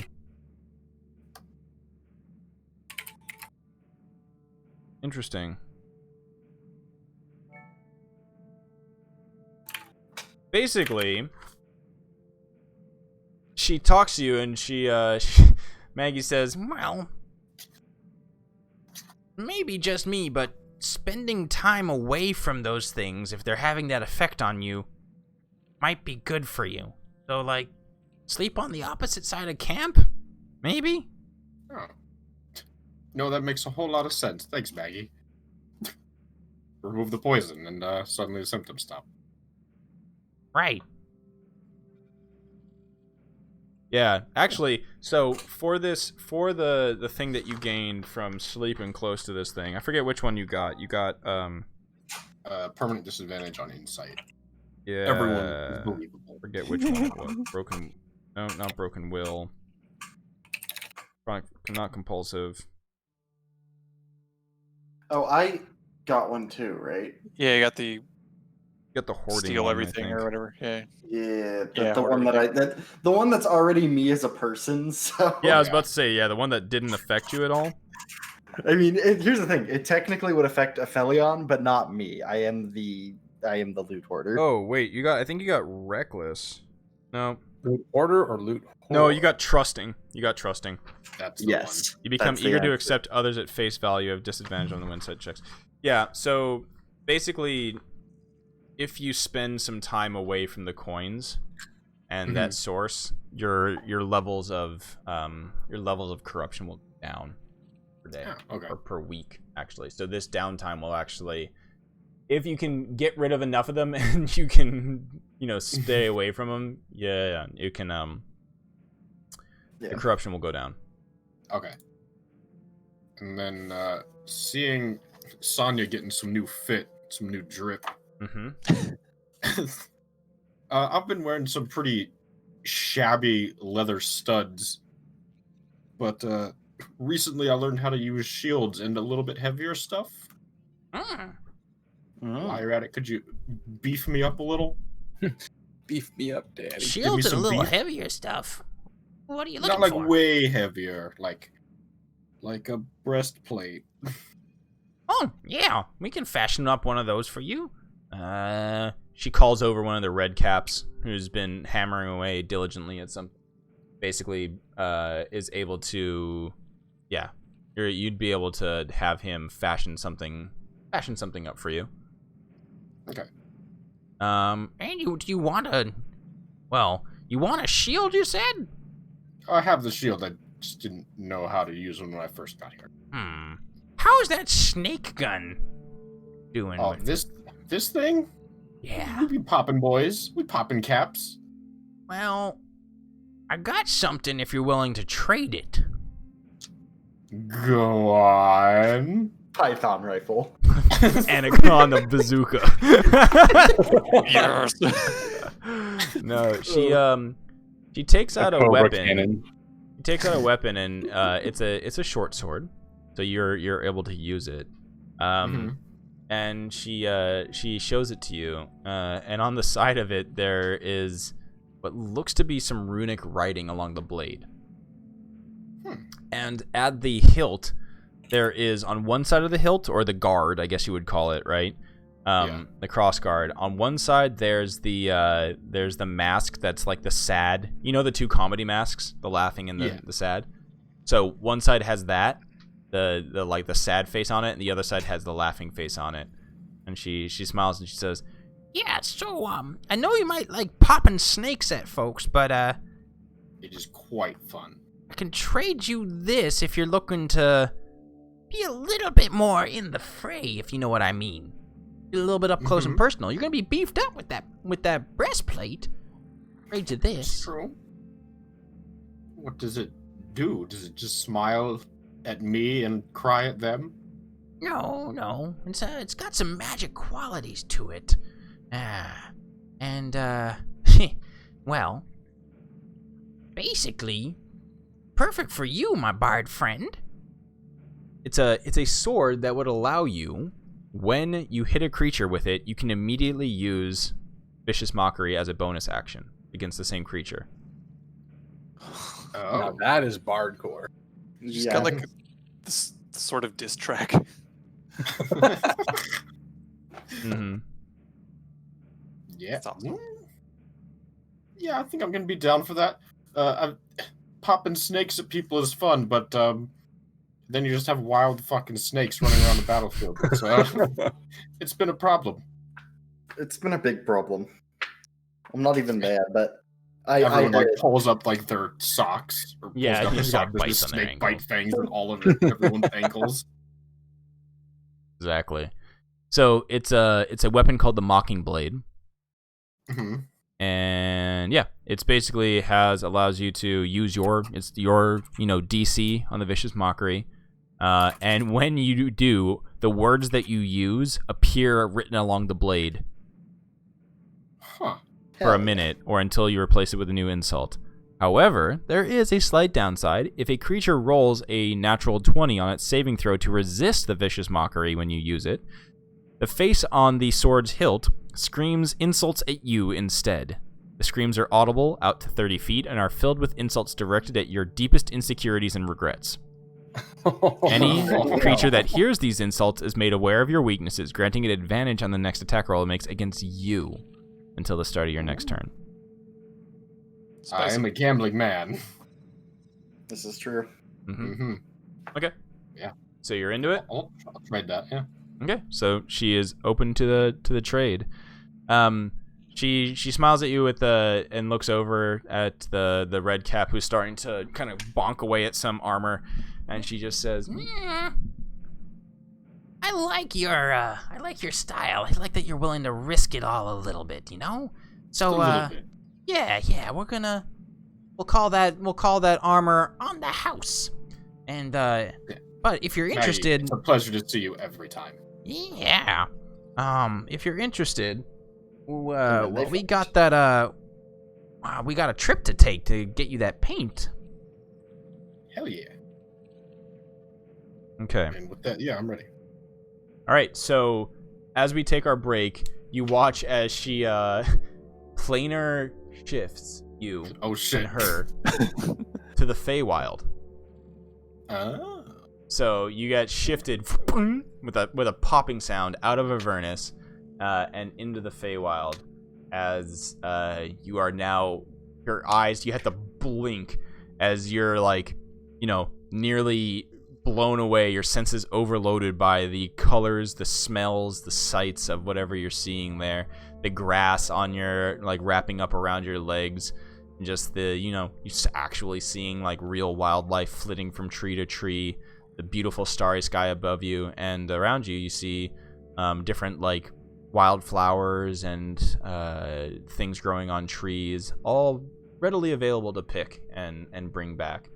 So as we go to a break, why don't you roll just a nature check at advantage, because Maggie is going to be helping you out. Maggie just comes out here to pick flowers. Yeah. I believe it.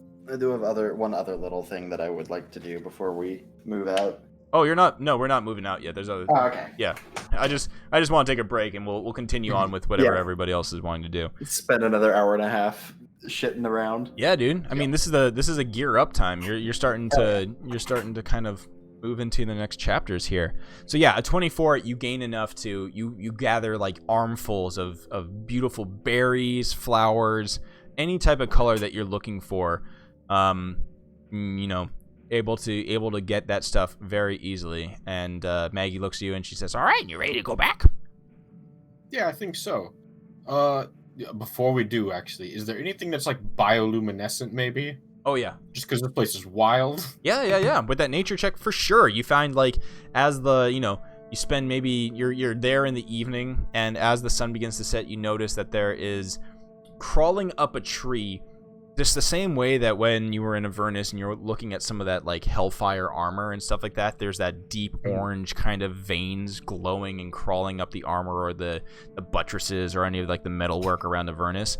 This tree has a kind of a nice deep green glow that's crawling up and around it, and you get closer and you notice that it actually is like a sort of lichen that has grown up like veins around the tree, kind of encircling in it like a spider web. We about to have some underglow on these. All right. Hell yeah. Okay. Street eagle. So, yeah, you all of the people in the machine shop, even over the din of the saws and the hammering and the sparks flying everywhere and Chuck and Clonk yelling at each other and Madcap accidentally getting crushed by like some falling metal or something like that, there's an audible pop as Maggie and Summer come back in with basically like shopping carts full of the flowers, berries, and bits and bobs of underglowy stuff. So, yeah, nice. All right, let's take a quick break. Everybody grab snacks, go to the bathroom, and grab some more drink, and we'll get back to our long, our session. BRB. All right, we'll be right back as we get back into this bad boy. The repairs are underway. Soul Train is coming. Toot toot, love that thing. And yeah, we're getting everything back into gear. How much? Have 60, so this is going to be repaired up. That's all good. That thing still is all good. That thing still is all good. And yeah, we'll be right back, guys. Nobody go anywhere. We'll be back. Oh god, why is this playing? Forgot about this.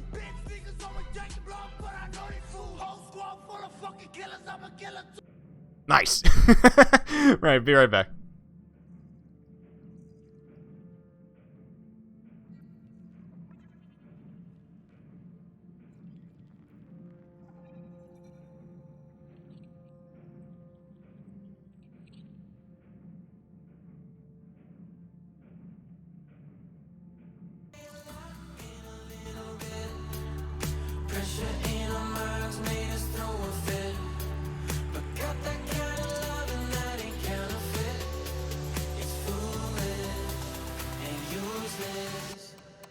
without your love.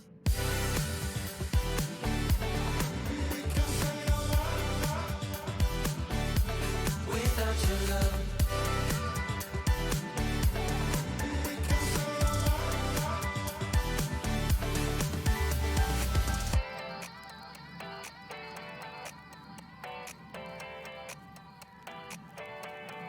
We can say a lot in a little bit.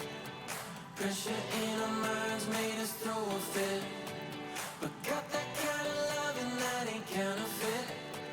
It's foolish and useless without your love.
All right, let's get these guys back in the game.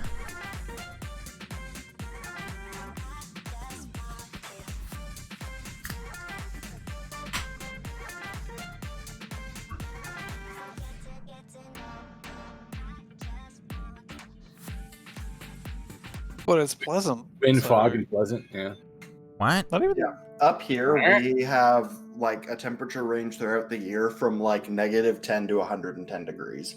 Yeah. That's the high Ain't about that life. Ain't about that life. Mhm. Oh, chuckles. Yeah. The milk pail thing has Oh, a uh-huh. nacho kit. Nacho, just a nacho kit, straight nacho kit. Yeah, Like it's just cheese selection for making like a good nacho sauce, or yeah. Well, and also just like their whatever fancy sauces and whatnot. Interesting. Are we talking about the milk pail in San Antonio or a different Yeah, one? so it closed like last July, but Mm. they opened up again. Like they opened up in quotes where it's like they'll have like a pickup like grocery kit or like package you can get like once a week sort of thing. Hmm. So it's still got some good stuff. Oh my god, this beer is the weirdest tasting beer I've ever tasted. what did you get? So it's an IPA, but it's an IPA that uses some very specific hops that are pretty interesting. It's called the Space Tree IPA from Common Space down here in LA. That all rhymed. I loved it. But the hops are all, there's no whole hops in it. So it's do you mean by all no? it's all cryo hops. Oh, interesting. What are- So how's that? What are cryo changing? hops? Cryo hops are basically, they're like I think it's like freeze dried hops. It's not like extract, but like a cryo hop It's- is. Yeah, it's like compressed and powdered or something like that. Interesting. Right? The cryo hops are basically, yeah, they're like wow, what a weird image. I'll post this in the Discord, but this makes it look like just dank.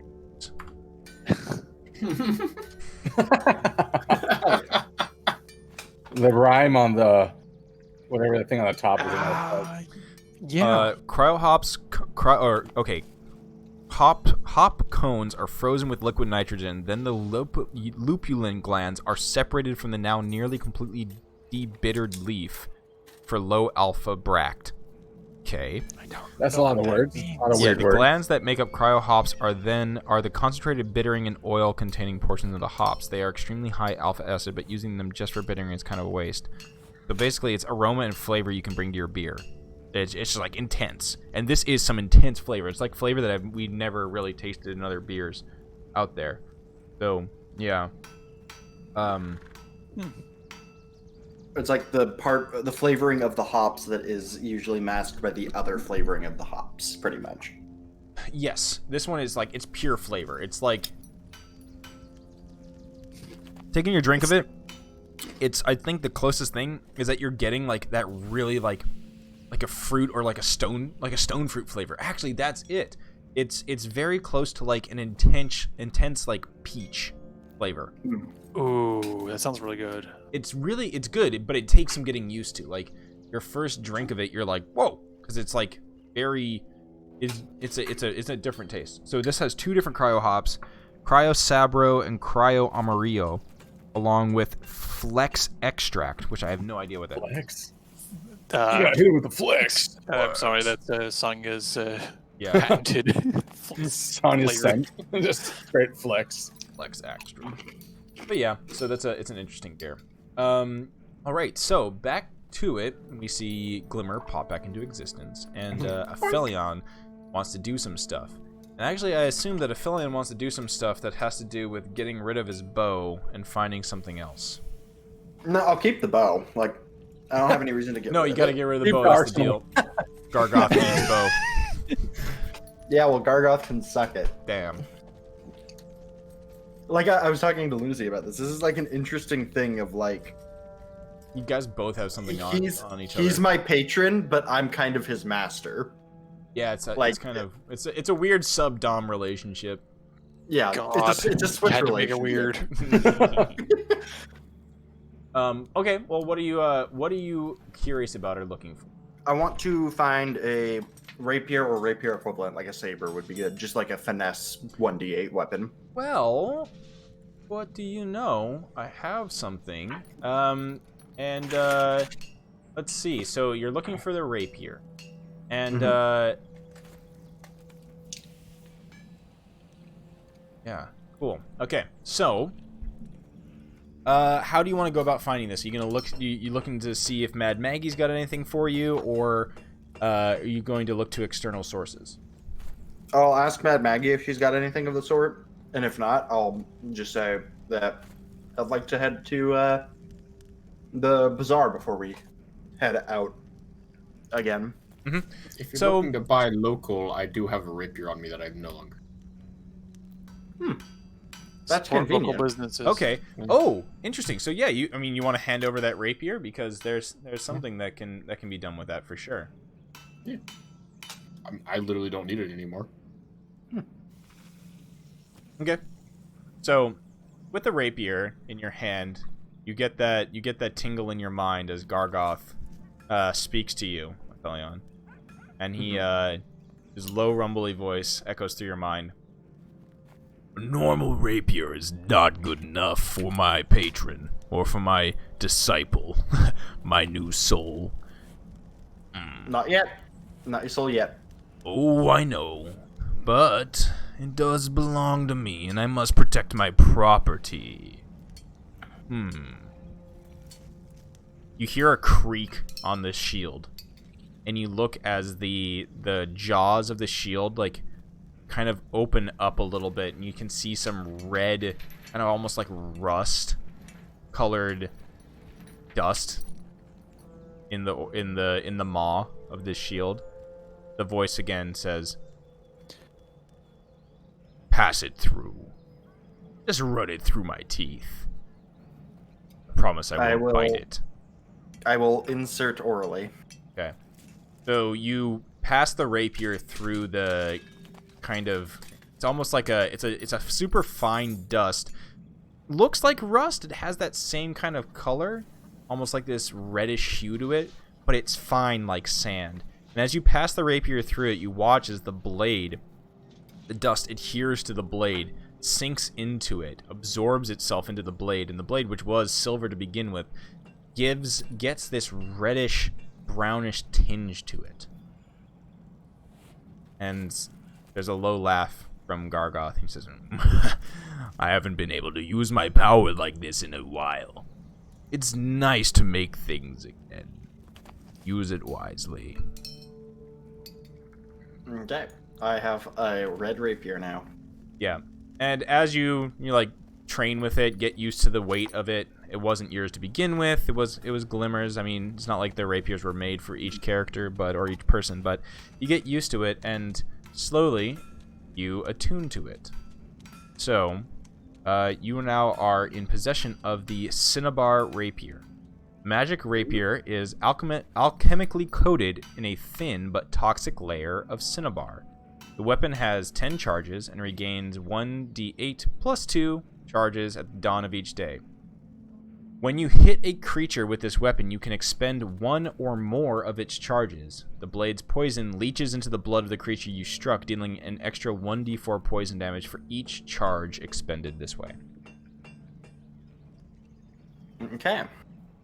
That's You've pretty good. weaponized mercury poisoning. Yeah, basically, it's a poisonous material. It's a poisonous. Well, cinnabar is a mercury ore. Yeah. I'll send you the data. If you already don't know, I did a nice browsing of the Griffin saddlebag earlier to find some fun stuff that's not just your typical thing. So, yeah, I'll be posting those in there. Also, in terms of some other interesting things that we got in the updated Chuckles, you Hamon, now if you look in the Coochie Crusaders thing, underneath Churro, there's a new item that you can drag onto the battlefield. Oh, okay. So I can directly control it then? Yep. Oh, did you say it was a +1 rapier? No, it's just a normal rapier for now. Just normal. Okay.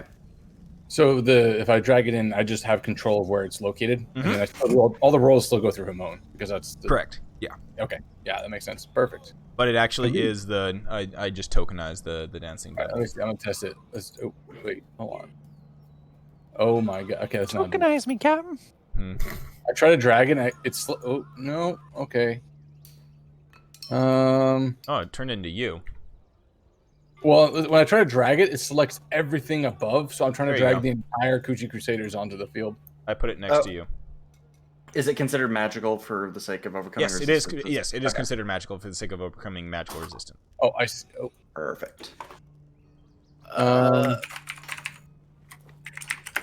Do I know how to spell Cinnabar? That's a good question. I cannot select Just imagine the Cinnabar Island. dagger though. You can't. Hey, it is the I know, same as- I know what I need to do.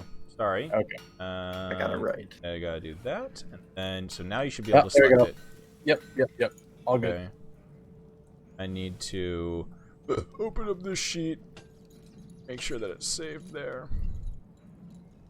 Cool. And then the other thing I do is I will sit down and, as a ritual, cast Find Familiar. Yes. So where do you want to do that? In the noisy shop or somewhere else? Probably outside, just like in like one of the courtyards or something. Ha! You say courtyard like there's a courtyard. So You out know, in the the dusty, approximation of a grease-spewed sands of Fort Knucklebone, you find a nice perch of debris that hasn't been pissed on by a madcap or a redcap, and you start to summon your new thing. So in front of you appears a small little flying object. Yes. Sure that this is. Yes. You are. Yes, I renamed it and everything already. Perfect. Okay. So you're good to go. You can move it around. Test that out. What? Where am I? You're up there. Oh gosh, I was scrolling while you did that. So It's okay, just there we go. Going to across the screen. Yep, I can move it. Cool. So what does that look like when it pops into existence in a puff of red smoke? It's a serpentine creature with wings, with feathered wings, specifically. Kind of like rainbowy colored, like it's like silvery scales, but like depending on what angle you catch the light at, it's Oh, sick! It's like the rainbowy. color. It's a fucking chameleon coat paint job. A flying snake, isn't it? It's not a flying snake. No, it's not. Oh, thank God. It's just a flying serpent-like being. Yeah. It's For a stat miniature purposes, it's a version. pseudo dragon, which is one of the Yeah, acceptable familiar stat blocks. Oh, okay. It's a. But for Flava purposes, Aphelion can explain what it is. It is a Cannot pronounce this. miniature coatl. Slick. Like So- the Aztec thing. Yeah, celestial Aztec-y. Yeah. It's like I mean, it's Okay. for all intents and purposes, it's just a bigger flying snake, but Yeah. it's a smaller flying Right. snake because It's it's a smaller, mini. bigger flying snake. Yeah. Yeah. It's one of these. Yeah, that boy. Feathers. Who will most of the time just be like wrapped around my arm, like my upper arm, just like with its head sitting on my shoulder. Nice. Cool. And you did this out somewhere where we don't see it yet. I did it out in the open. Like if people were looking, they would have seen it.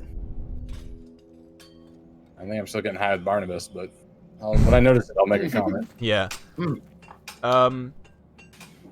Let's see.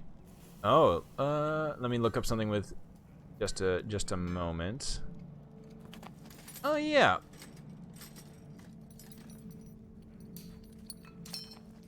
None of that stuff really fucking matters. I was gonna say there's more stuff that more stuff with Lulu, but we'll do that in a sec. So the last person who wanted to do something is your girl Eclipses. So she has her Devil's Ride, and what she's working on it with. She was working on it a bit with Aphelion to get that grappling hook on there, which is basically kind of like the equivalent of it will shoot out the front. But as she's working on it, she holds in her hand the medallion that she was given by the barber at the Wandering Emporium. and a thought pops into her mind. And so she calls over probably Maggie, who would have more experience with the magical properties of things, and more or less tries to figure out how to take the medallion and embed it into the Devil's Ride. So basically now, as a bonus action, after the week is done of her trying to, work with this thing, as a bonus action, now this Devil's Ride can use the Dragon's Breath spell. Nice. Once per day. Oh. But as with that, as the item kind of does. So it's the Bahamut Amulet. While attuned to this item, the user can cast Dragon Breath at 3rd level once per day. Yeah. So it is a 3rd level Dragon Breath. I'll put that as a option on the thing, but it's not gonna be a flamethrower. She yelled, it's not a flamethrower. It's not a flamethrower. It's lightning breath. But it's lightning. It comes out as lightning damage. So that's what she was looking to do. Everything kind of basically like starts to wrap up. The your old Monkey Muncher Demon Grinder is being dismantled. It seems that it was like they're going to be using it for parts for the most part. The Golden Doom is cleaned up. It's repaired. It didn't need much. The Uncrashable 2 has been repaired. And Eclipsis is going to have to figure out a new name for her new Devil's Ride that she has. The Soul Train, which will probably need a new name, is nearing completion. Once again, you see the sweaty Sonya on top of it, finally locking into place the I forget, what would you call it? The Holy Hose? Yeah. Oh my god. The Holy Hose.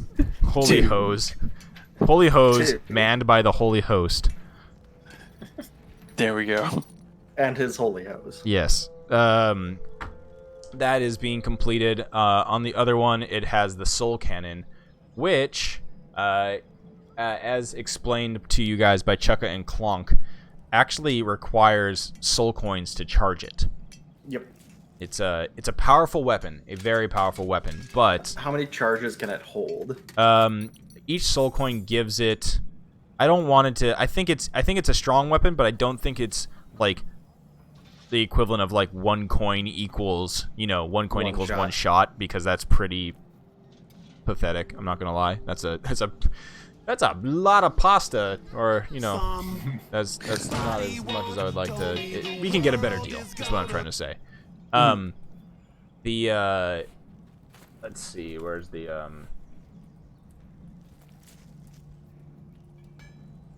It's so funny because I opened the PDF. I opened this PDF with Chrome, so I'm able to open it up with Chrome again because I don't actually have a PDF thingy. Where the Because Blind. Adobe is dead as a company.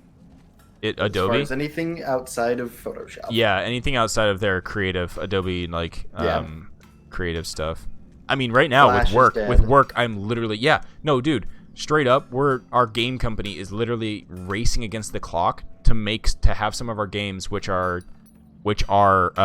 made with Adobe Air. One, Adobe Air has lost all support. It's been purchased by another company, a British company named Harman. So they're the ones that we're now working with to maintain our Adobe Air stuff. But then if we have any of our games on a browser, what runs Air on browser, or what runs Adobe on browser is Flash. So everything on our browsers are going to be dead by the end of the year, if not sooner. And we have a lot of games that make good money on side note, all of our company's main target, midwestern 40 to 50-year-old moms. That's our demographic, right? Fair enough. Yeah. What's their favorite method of playing games? Facebook browser. Yep. Or Facebook Facebook games. or the That browser, makes yeah. sense. Yeah. So we have some of our top titles have a Boomer huge, tube. have a huge revenue coming from Facebook. I know, my mom who plays our games, she has said that she will be she was like, wait, are you telling me I can't play this game on Facebook? Why is it telling me that I have to update these things or I have to change my permissions? I'm like, play on your phone. She's like, the phone's too small. I'm like, okay. Fair. No. Get a bigger phone. And I was like, yeah, get it. You know, you can do it on tablet. She's like, ugh, tablet's too unwieldy. I like the mouse. I like the precision of the mouse. I'm like, damn, you as a hardcore match 3. Hardcore gamer right there. Yeah. Hardcore match 3 gamer. Dang. But yeah. Okay, so the soul cannon, it is. Oh wow. I'm gonna say it's. Let's revise it to 4. That's a lot of damage. 8d10 force damage on a hit. Oh, solid. I like it. And it just hits.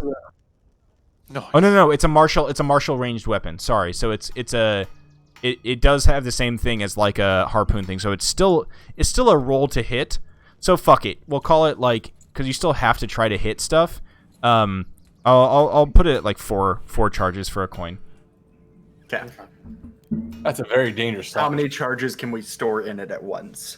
Oh, up to fuck it. 5 charges per coin up to 10 because I like numbers that are round. I agree. So Base we can 10 put can 2 be coins very in it, enjoyable. have 10 shots. Just because, like, I would imagine loading it is like at least probably an action. Yeah, throw another it coin definitely in it? is because it's not as simple as like the just throw a coin into the like huck a coin into the furnace type of thing. It's not a Yeah. jukebox weapon. Yeah, You it's don't not a put the jukebox coin in weapon. and- It's like there's got to be some part of it that's like, open up some sort of something like a that basically like houses the coin. It just siphons the power from it. Like the coin's the ammunition, so it's like loading a magazine into it. All right, so Okay, so it's that's up to good 10. know. All right, so you got that. That's loaded on one side. The RAM. So the stats of this thing, I'll add these things as we go on because I wasn't sure what you guys wanted to put on there. So there'll be an alternative to the stick sprayer, which will be the holy water sprayer. Sonya, do you actually have a way to generate holy water, or were you just shitting us? I'm pretty sure I don't know what I would need to actually be able to do that. Nice. It's I time for think you to if we fucking. wanted to I think you would put need our holy heads consecration together, we could figure as a something out. spell. Is that a Yeah, thing? let me. I don't. I do have. think it I is. technically have 2 vials of holy water on me. Yeah, that's for a fucking super soaker, though. No, it's like our sourdough starter. We just Yeah, cleric or we have our paladin may two create needs. holy water. Yeast Oh, culture. no, you can do it. You just Just- can do it as a cleric or a paladin. Okay, so that A is cleric or a paladin may create holy water by performing a special ritual, and that's just whatever the fuck you want it to be. The ritual Oh, takes no. 1 hour to perform, uses 25 gold pieces worth of powdered silver, and requires the caster to expand a first level spell slot. That's great. 100%. You're just soaking in the tub. That's your Yeah. ritual. Just opens Yeah. the 30-gallon tank lid and just dips in there. Sprinkles that silver in, so you get that nice little gritty action going on. You clean yourself off, and you got yourself some holy water. exfoliate Yeah. for my god. Oh jeez. Okay, so yeah, you're gonna be able to do that, but you will have to expend over this time, obviously spell slots you'll regain. Don't worry about that, but mark off gold, I guess, for. It does. And the fucking funny thing is, it doesn't say.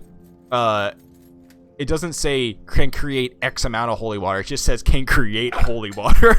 Just, like, You could bless take the it from ocean. logical yeah. I think any amount of Advance. water, as long as it's Bless the touching, ocean, probably. baby. Let's go. Bless the rains down in Africa, dog. One spell slot. Yeah, that's great. Okay, so Holy yeah, you had the water, holy that's water a lot. thing. During this period, you expend a spell slot, have the 25, what was it, 25 gold worth of silver? 25 silver, yeah. Worth of powdered silver. So you get like Chukka and Clonk to help you out by like smashing down some silver bars or something like that. Sure. And you're able to totally do it. But what does it look like? Is it that you're soaking in it, or like how would Sonya make holy water?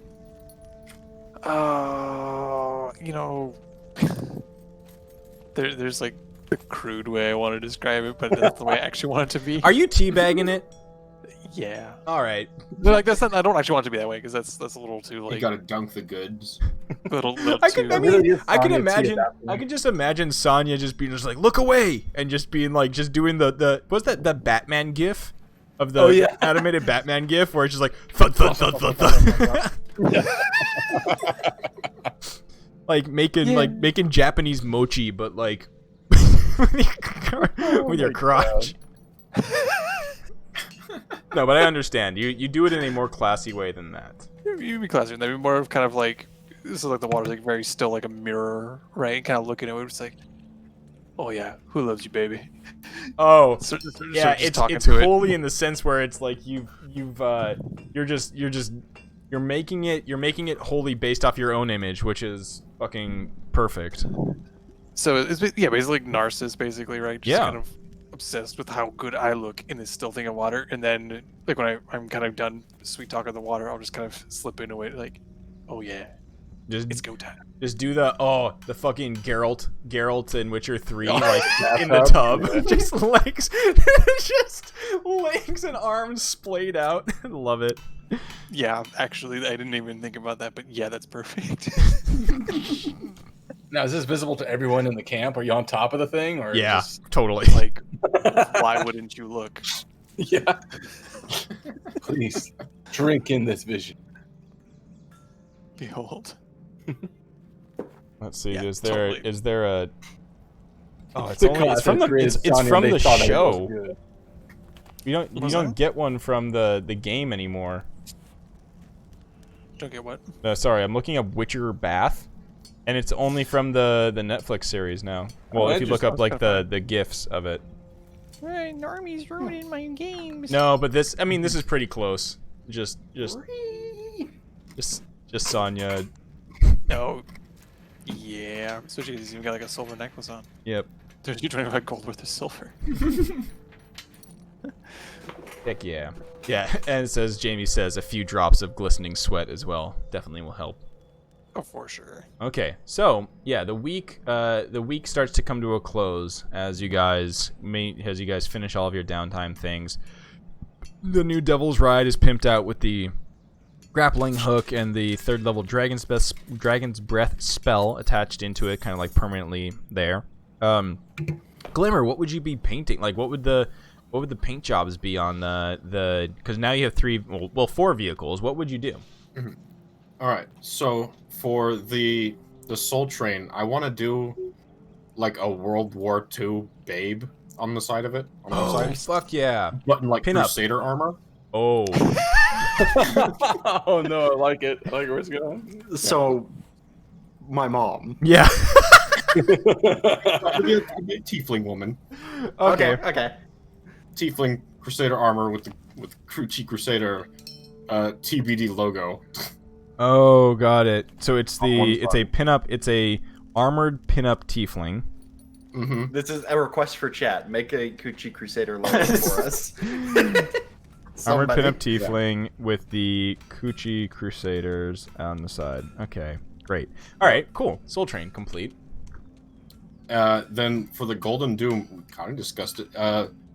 We could do like a purple synthwave like grid with like a vaporwave sunset with like the palm tree island. Oh, with yeah. like the blue shock down the side and everything. Yeah, and like the gold of the Golden Doom was like sick. Yeah, so it's Miami aesthetic Doom. Yeah. And then I will let Flipsis decide what goes on the Devil's Ride, Okay.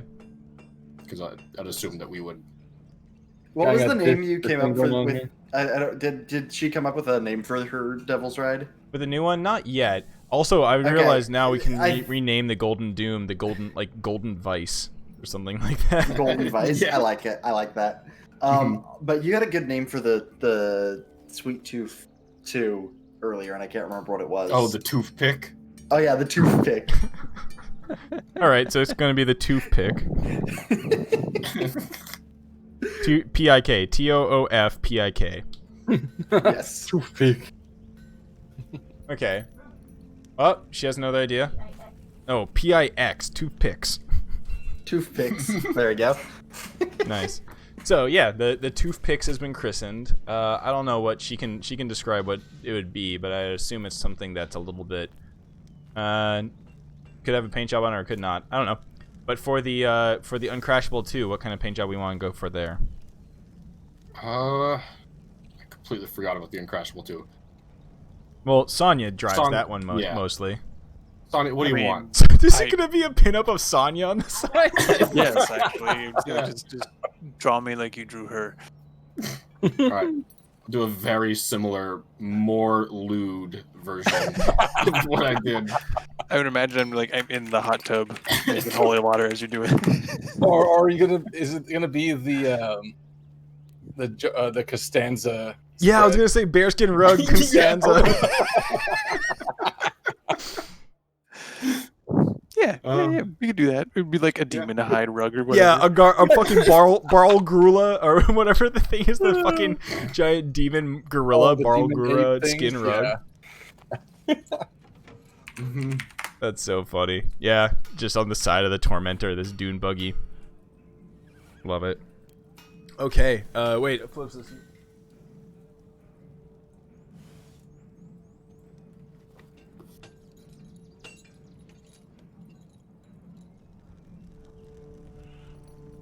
She's trying to explain this.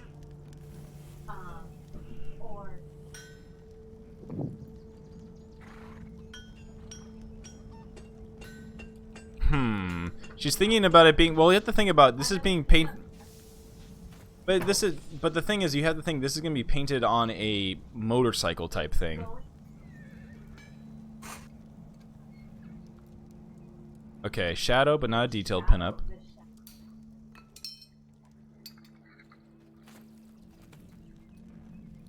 Oh, okay. So, Glimmer, you will paint for Eclipsis. On the side of on either side of the demon of the Devil's Ride, a kind of shadowed outline of similar kind of pinup, the pinup tiefling type of thing, like laid out. Emphasis on the booty, she says, and then for the color part of it, lightning bolts along the side of the Devil's Ride. Oh, you know that makes it go faster. Yep. Oh, yeah. I am. Lightning bolts. And then I'll take that that bioluminescence, add it to the underneath of everything, so it all has Yeah, glow. everything's glowing. Yep. And then at Porkin's bequest, adding underglow to like some of our armor. Oh, damn. Yeah. Oh, shit. Yep. So you're just all looking like Tron, like fucking Mad Max Tron up in here. Walking into the club like, what up? I'm definitely in on that with my +1 studded. So, yeah. So Glimmer, you got your new breastplate that you're sporting. It's nothing too crazy, but it actually, but it has, it looks a little bit more rugged than a breastplate that would have been made up in Baldur's Gate or Waterdeep or wherever the fuck you may have gotten it made. It's been more kind of, there's more like rivets and kind of like cobbled together bits of it. It's not a smooth design. Definitely looks like it belonged on a car before it belongs on a person. Perfect. So Sonya, yours is completed by the end of this as well, and yours is a little bit, I guess, special. So yours is an item that is, as I said, it's jagged. You don it, and you're just like, you feel it has. You're probably gonna want to make some modifications to it, but it definitely is pretty spiky and gnarly, almost feeling like it has like jaws and fangs on it. I'm guessing you have at least 15 strength, right? Hell yes. Okay, so here's the description of it. This jagged armor is made from castaway hooks and barbs. Basically, scraps, sharp scraps off of old war machines. Their armor, their like spiky carapaces and things like that. While wearing this armor, if you take the attack action on your turn, you can use a bonus action to try to shove a creature within 5 feet of you. The shoved creature takes 1d8 piercing damage in addition to either being knocked prone or pushed. Well, that's pretty slick. Dude, you're Kirk. Yeah, you basically are. You're spiky boy armor, so you get to run into shit and and poke them. You get to just spam rolls online when you get invaded. Yeah. The armor itself, I'll once again, there's all these things. After this, I'll be creating the armor for you. But for now, you can call it Dead Man's Plate. I won't call it that. All right. Obviously. So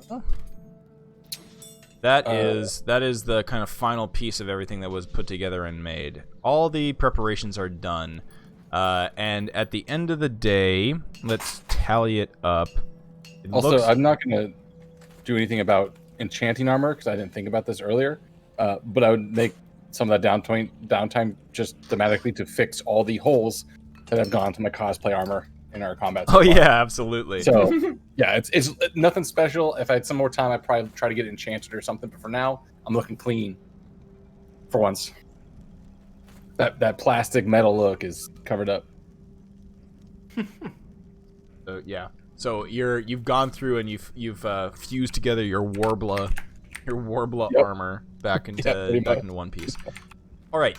So as the week goes on, the expenditures there are going to be, let's see, 25 for the repairs and the kind of work on the Soul Train.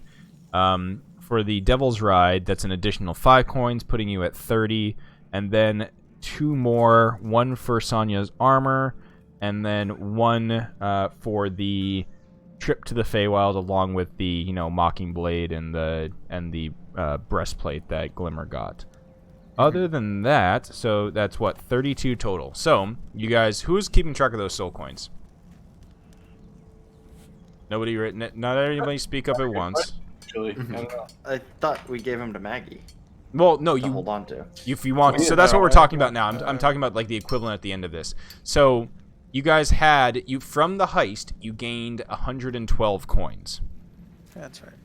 6 of those went to. I think you gave all 6 of them to Smiler, right? I think we went half and half.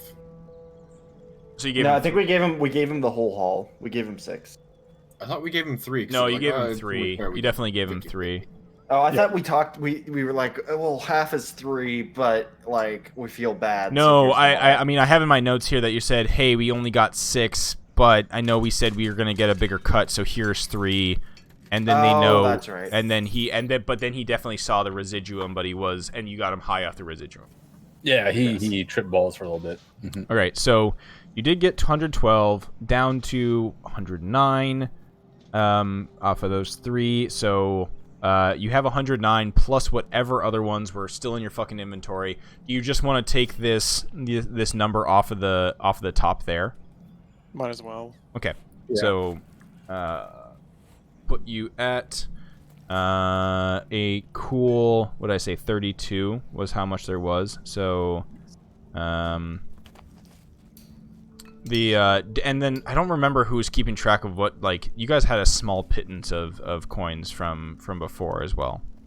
I know I have 2 on myself. I don't know who has which others. I have 1 on me as well. Let's see. Okay, so that leaves you at 77 coins From the hall. from the hull. Not, and remember, you still have a 7. That would be. You still have also what were they? The pedigrees. 6 pedigree things. Oh, right. The papers of note. Right? Yes, the papers of note that would be. They're basically like soul transfer papers. Yeah. I don't know who's holding those though. I thought I would have held on to them, but I don't have a note. I say it should have been you because you're the one who really. Yeah. Yeah, hauled that's them fine. So out. there's 6 of those if you want to have those in your inventory. There's no they're just papers. They have some Yeah, magic they're associated with them, but they're not. Soul They don't transfer? hold a actual soul yet. They just have It's called soul transfer papers. What are they called again? soul pedigrees. Pedigrees. That's what it is. Okay. Yeah, pedigree, like the great Yep. pet food. So 77 soul coins left. Not counting the ones that you guys have on yourselves. What would you guys want to leave with Maggie? I mean, we probably don't need more than like 20 on us at any given time, yeah? It's, From what we've seen, but I would also then, as part of this, ask Maggie if this is her own pocket dimension, if she can teach me how to access it from direct, Yeah, so direct she- deposit or. So she says, she talks to you and she says, Yeah, I mean, you can totally access my pocket dimension if you'd like to. I can give you the coordinates. Can you cast, fucking, plane shift? No, let me check my papers real quick. It's been a while. I've shifted planes. Obviously, I'm here now, but no, I cannot. ah. Well, It's a 7th level spell. I'll tell you It's, what, yeah, if it's you write it fucking, it's fucking big. Yeah, I'll just tell you. Tell me if you do not mind. I have very good memory. If you show me the coordinates of these things, when I finally get the chance to learn how to cash this thing, I can make our direct deposits. She with a flick of her wrist, she produces basically like a business card and gives you, which basically has the coordinates of Maggie's pocket dimension. Perfect. Next time I know how to cash this thing, I will do it. Mm-hmm. Whenever that happens. So, how much would you like to leave with her? Yeah, I think keeping 20 sounds reasonable from what we've seen. Because if So drop off 57 of them. So fill up our soul cannon. Top off all our vehicles. Soul Cannon's 2, make sure we're topped off on all the gas. Yep. Which I don't know how many more that was. Yeah, so right now, the Devil's Ride is filled. Devil's Ride comes out of the dealership with a full tank of soul gas. Oh, that's nice. Hell yeah. The Soul Train will need fuel. Let's see, I have the fuel tracking right here. The Muncher was low. Good thing you sold it. Nice. Max value. Yeah, max value. Hell yeah. Max value. At this point, let's see. The Uncrashable is at 16 hours, and the Golden Doom was at 14 hours left. So, No reason to fill. We don't need to fill them up then. So Yeah. well, So we need. the only thing one to for keep in the mind is to balance the cash on hand versus how much we might need versus the risk of coming back to get it later. Yeah, it's hard to Yeah. say. I would say 25 then maybe, just to be a little safer. And we split them between the different vehicles, Yep. so it's not as concentrated. Yep. mm-hmm. So And Mad Maggie's spot's kind of central as far as we can tell. It's central as far as for sure. It's So central. if we Avernus. need to, we can return. Mhm. Or potentially we could we can contact Maggie and say, please send us, wire us some Western Yeah, Maggie. Western I'm okay. Avernus Union. Some Avernus, coin to you. Avernus Union. I do that too. But that's always an option. So Yeah. yeah, I think 20 or 25 seems reasonable. Okay. right. So 25 left. 25 there. We'll put you at all right. So you leave 52 with her. Okay. Okay. And then I guess we have 3 vehicles total, really? Mhm. Well, 4, but So wait, 4 wouldn't it be 49 because we needed 2 for the cannon, 1 for the soul train? You're right. 49. 49. nice. Okay. Wait. And then we have 5 vehicles now? 4 vehicles? Well, we're only driving 3 with the bike, with Flips's bike Yeah. stored. Driving 3 with the in bike stored on the Yep. on the Right? Soul Train. Okay, so we can split that up essentially 8 coins per car, or 8 coins per vehicle is stashed, and then each of us has a One- handful on us. I would Like one- say 8 coins per vehicle and 1 stored in the saddle bags on the bike probably. Oh yeah, at least that makes sense. Sure, Cool. do that. And then whatever else we already have on us, we're holding on to. So then we can move them around as we need. But this is just to reduce the chance of being detected in one spot. Yeah. Less. I mean. Yeah. Less concentration. I mean, we're still 20-ish coins on a fucking soul train and a golden armor. You know what? behemoth, It's not but no. 100 and it's not 100 like close to 120, right? Like Right. Yeah. your this your one we are- wanted we're not level exactly your wanted stealthy. level has gone down a little bit. Yeah, we're at like 4 stars Oh, now. actually, that does remind me. I don't want to make this spend any more time, but during that week, after I learned scrying, I would have liked to cast scry on each of the warlords. Oh, okay. Go ahead. And I would ask Barnabas or Maggie about more details on them, or if they have Yeah. No, I love it. Okay, no worries. to see where they're at and what they're doing. Yes. Okay, so which one would you like to scry on? So this is the part.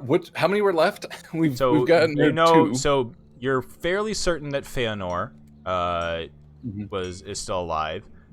There is What? bitter breath, the one that you guys met Who we've at. seen, so. Yes, you've seen him. You've seen bitter breath and actually have interacted with him. Yeah, that And makes it there's easier. one that you have not interacted with, Princeps Kovic, who is that's not bad who basically runs a biker gang of chain devils. Sick. Probably start with the one who got away, since they were very powerful and we let it live. Alrighty, so Feanor, you cast on her. I don't remember how this works. I just added it to my spell list. Here, why don't I cast it for? Well, you just did you do? Well, it that? has to do with. Oh, no, that was Well, fine. since I don't have. There you go. I'll just poke it there. Okay. So I have. So basically, it works funny, right? So if the Yeah, target knows you're yeah. casting the spell, it can fail it. First hand, so if blah blah blah, knowledge save modifier. So second hand, you've heard of the target. It's +5. So it must make a Wisdom saving throw, and it gets a +5. Right, but So that's first basically hand- saying like I've First hand, heard you it's haven't first hand. you have not seen Zariel, but you've heard of her and you try to scry on her. So it would be that whatever was your DC is, but sorry, they would roll and then they would add a +5 5 to it. Yeah. So However, in the case that we have first hand, which like we do, that would be just +0, just a flat save. so you're familiar. Yep. There is a connection, and you know a likeness of you've seen them, right? Yeah. You've met the target, so it's 0. I don't know if you know the target well. I wouldn't say we know the target well. No, We met and you her don't briefly. have body part or possession or a garment. You do have a Unless, possession. yeah. You do have a possession. Would Yeah. you be using the golden vice? Yeah, that's the best thing we have. Or if not necessarily that, something we found in there. Give me an Arcana check real quick as you walk up to the golden vice. Uh-huh. Give me an Arcana check. Yeah. We got. Okay. So as you enter there, feeling around for something more substantial, ironically, you hear something that was missed. It was probably drowned out by the sounds of the tools working and the construction and the mechanics going on with everything around. But as things have died down and everything has been is more finished now, you hear a slight bump, like a sound of something going like thud. Boom, boom, boom, boom, boom, boom. Oh. Interesting. From inside the vehicle? Mhm. I'll follow it. Okay. Where does it seem to be coming from? You now notice that there's a compartment, like a small door near the back of this demon grinder. I'll have Churro open the door for me. Okay. Actually, yeah, before I do that, I would get close to it and listen. You hear? Okay, give me a perception check. Like ear to the door Yep. kind of thing. Shit. Sick. I think it's Did we not just even like accidentally it's Trojan horse. it's not even like a. Here's the thing. I don't think that's something that it's nothing that you'd have to listen hard to. You hear the sound of sounds like like something like crawling or clawing at the door. I just don't know any idea what it might be. Just Scrabbling something noises. there. Okay. In this case, I would actually, with Churro next to me, I would open the door. Okay. So, as you open the door, suddenly spilling out, you see up to 10 objects, these things, leaping at you. Oh, great. Cool. One of them tries to attack you. It's a crawling claw. 10 of them. I'm going to go ahead and cast shield. Okay. So, you call out. There's now literally in the golden vice, there's about 10 crawling claws, just like scampering and scabbering all over the place. They're starting to spill out over the edge of the thing. They're running crazy. Yeah. I seem to have found something on the ship. Please get onto the car. Please come help. Thank you. I'm a, shields up, and I'll start like Churro's probably trying to knife one, and I'll start like casting firebolts. At Yeah, the other. no, Churro has one pinned. Is he eating it yet? 'Cause I No, think he's got one foot on it, just like on pinned like it, kind of like the back of the palm, the back of the hand, just the crawling claw is like splayed out on the ground. As there's about 10 of these guys that have just spilled out. Oh boy. But you do notice that each of them has, like, this is definitely, basically these are definitely things that were part of Feanor's like army. You killed the rest of the ghouls, but the crawling claws are still around. She just didn't have had any reason to use them. Yeah. So I guess I don't know how you want to handle dealing with these things, but I would start. As they start to pour out of the golden vice, the madcaps and redcaps just start fucking stomping on them. Just boots. Now that's a battle I enjoy watching. You guys see you just see a wonderful rendition of a really fucked up river dance as some as they just start to, there's like an audible squishing noise, awful squishing noise. It's just. Does this confirm that red caps are the Irish of hell? Yeah, kind of, right? Some of our Fornyard spirit smiles. Yes. Kisses his fist, raises it to the sky. Boils. There's one single boyo for the for the boyos. Yeah, so you squish the rest of them, but Churro looks at you, and like squeaks. So you have one of her possessions. He is going to be making a what is your DC? 17. Yeah, 17. So it'll be, I guess, -2 on her roll to 17. Correct. Possession. Yes. She's probably pretty high. What is it? What kind of save is it again? Let me double check. I'm pretty sure it's wisdom. It's right there. Okay, she has advantage on this, so here's hers. Advantage on it, she has -2, so she makes a 17 saves. Oh, I could have used my... No, my rolls are high. Never mind. I can't use... You could have used the 18. No, because it's a save. The 18 was... No, she rolled a 19. -2. She rolled a she has a +6 to her modifier. Yeah, it's the dice is replaced, not the value. Yes. Yeah. So that would actually be... Oh, yeah. Yeah, so it'd be a 24 instead of... So over this time period, you try to... Yeah. So the first one you try to check in on is Feanor, and yeah, no dice. You're not able to get a hold of her. At least I know she's still somewhere, because she canceled me out. Yeah, you feel... You hit the wall. Yep. And then second one would be... There's Bitter Breath and the Princeps Kovic. Yeah, Nasty Breath dude, who we've already seen. So that one, we don't have anything from him, but that would honestly, I would say with our encounter with him, we're familiar, not just firsthand. Yeah, no, you're it's a +0 for sure. Right, I would say it's no. Familiar would be -5. You know the target well. No, firsthand. You have met the target. No, we've met firsthand. We don't know him well. We've just seen them. Yeah, we haven't had like lunch with the guy. Or yeah. We had an altercation. You had an altercation, but you don't know anything else about him. That's not a very. It's still a 0. It's better. A 0. It's better than a It's plus. not a very intimate altercation. Yeah. Yeah, it's better than the a answer is +5 probably to it. skin. So yeah, so I'll try him next. So I'll just be straight 17 there, I guess, or he has to roll. He is also spells and other magical effects. Devils, man. Yeah, right. A 17.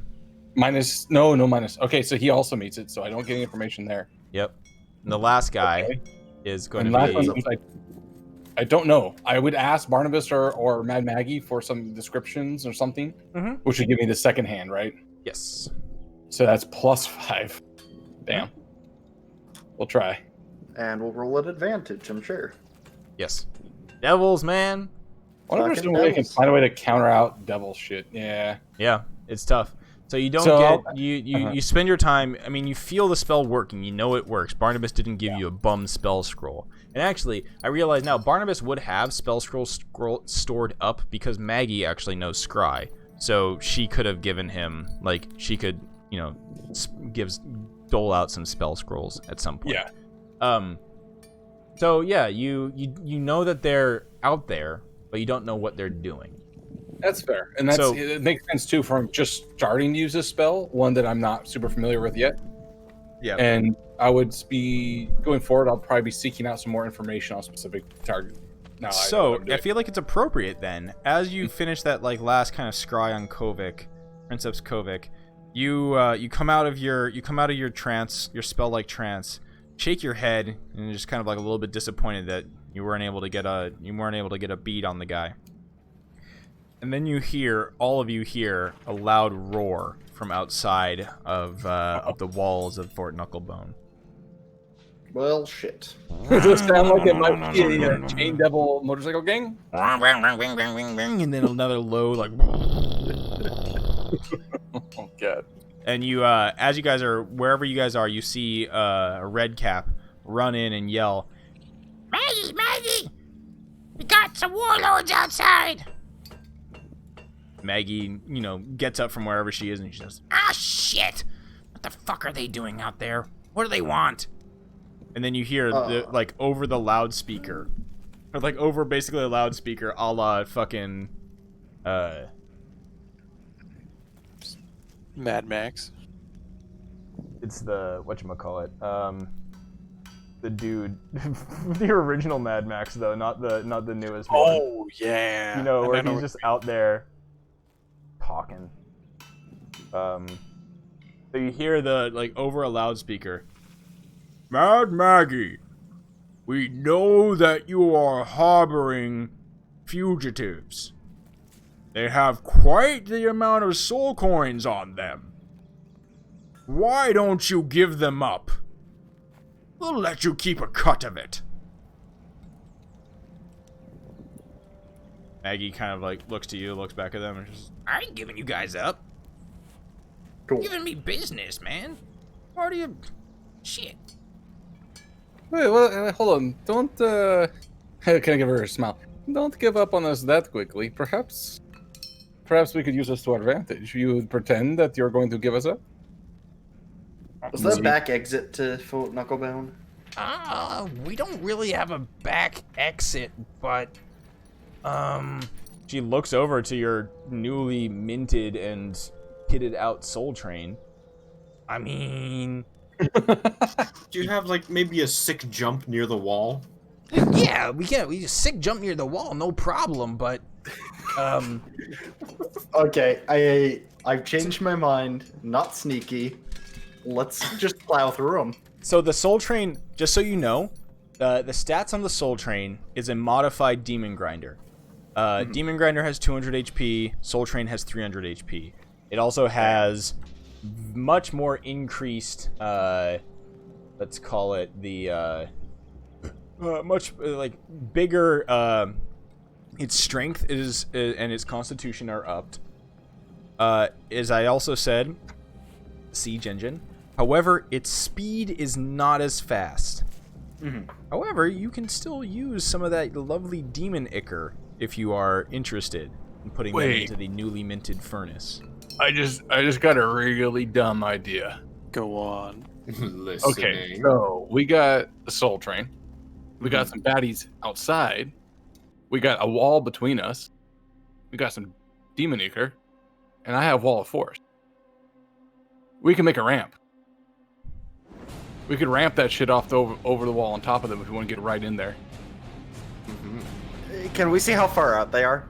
Okay, so as you like, you hear the roar of the engines of like engines revving, and you go out and you take a look out over the edge of the parapets of this thing. You climb up there, looking out over the Avernus wastelands next to these mad caps and red caps peeking out there.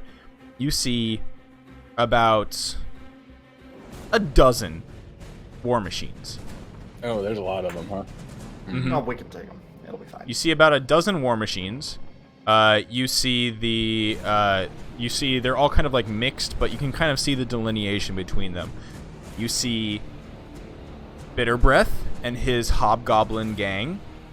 You see a bunch of bikes. Oh no! A bunch of chain devils on bikes, doing donuts and popping wheelies. And then you see a strange sight. It looks like a slightly smaller war machine, probably one of these scavenger war machines. It has the grappling hook on the back of it, and it is sadly painted gold, but not really gold. And on top of it, you can see standing there scowling Feanor. Hey, Looking I at- think we found the people you were looking for there, Hamon. Yeah, every time you scry, you just hear like the phone ringing on the other side of the wall. Right. Yeah. It's New it's siege, a new spell. It's not super useful yet, but hey, I found them.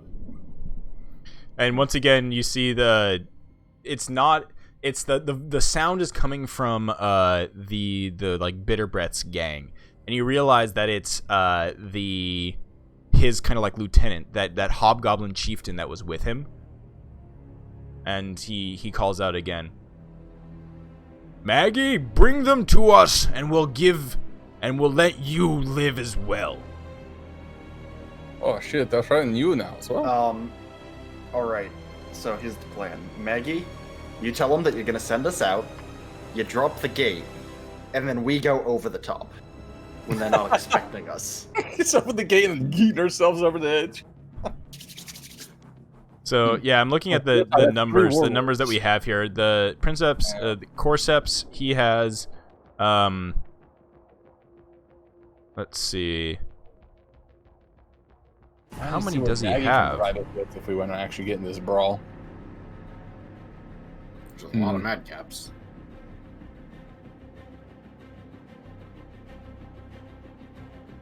Yeah, actually, I don't know. Sorry.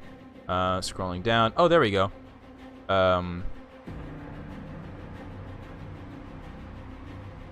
Oh, he actually has... Kovic is not just biker gang. He is on a biker gang with 2 other bikes. Or he has a bike with 2 other bikes.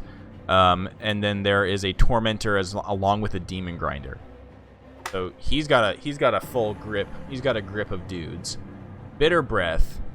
your boy Bitter Breath, he's also got a grip of dudes. He's on a Tormentor. There are a Devil's Ride and then a pair of Scavengers as well. And then right now the other vehicle is just a just Feanor on her shittily painted golden Doom too. So yeah, there's about make that about it's I think 9 or so vehicles out there. okay. Do we This think feels we like can take some, them on? This feels like some Butch Cassidy and the Sundance Kid kind of a shit right Yeah, here. no, it's kind of a standoff right now. What are you guys gonna do? Hey Maggie, are you willing to, deploy some of your own vehicles into this fight? She looks to you guys and looks back, kind of like over the wall where she hears all the vehicles revving. Says, Not a big fan of those folks. This would also pretty much cement yourself as the only real warlord left. I mean, you're gonna try to fight them? Why not just try to blast through them and get the fuck out of there? You Well, guys this got enough vehicle- horsepower to put them in disarray. I don't think they'd expect you to come out like that. They're waiting for me to hand you over. Alright, Agreed. We so could try we can to run. try and get past them, but, this vehicle isn't as fast as the others. I pat the soul train. Punk, punk, punk. Well, I mean, just stuff a vial of demon ichor in that and you're gonna fly. That's a fair point. Alright. I think that might be our best bet. Maybe try and plow through a few on our way out. Try and flip them, maybe? Real quick, how... maybe I already know this, but how quick is the reaction of throwing in the ichor? Like, if you throw it in, do you just start zooming immediately? yeah. Or is it If like the thing's on, bugger's gonna go. Okay. Yeah, so it wouldn't make sense if Maggie's gonna try to do fake turn-in with us in our vehicles. That doesn't make any sense. We'd have to be outside of them if we want to try to do some jump, and that doesn't make any sense. So I mean, the this only- could also be a thing where, I mean, the gates are high. They're outside currently. She could literally just be like, all right, I'm opening the gates.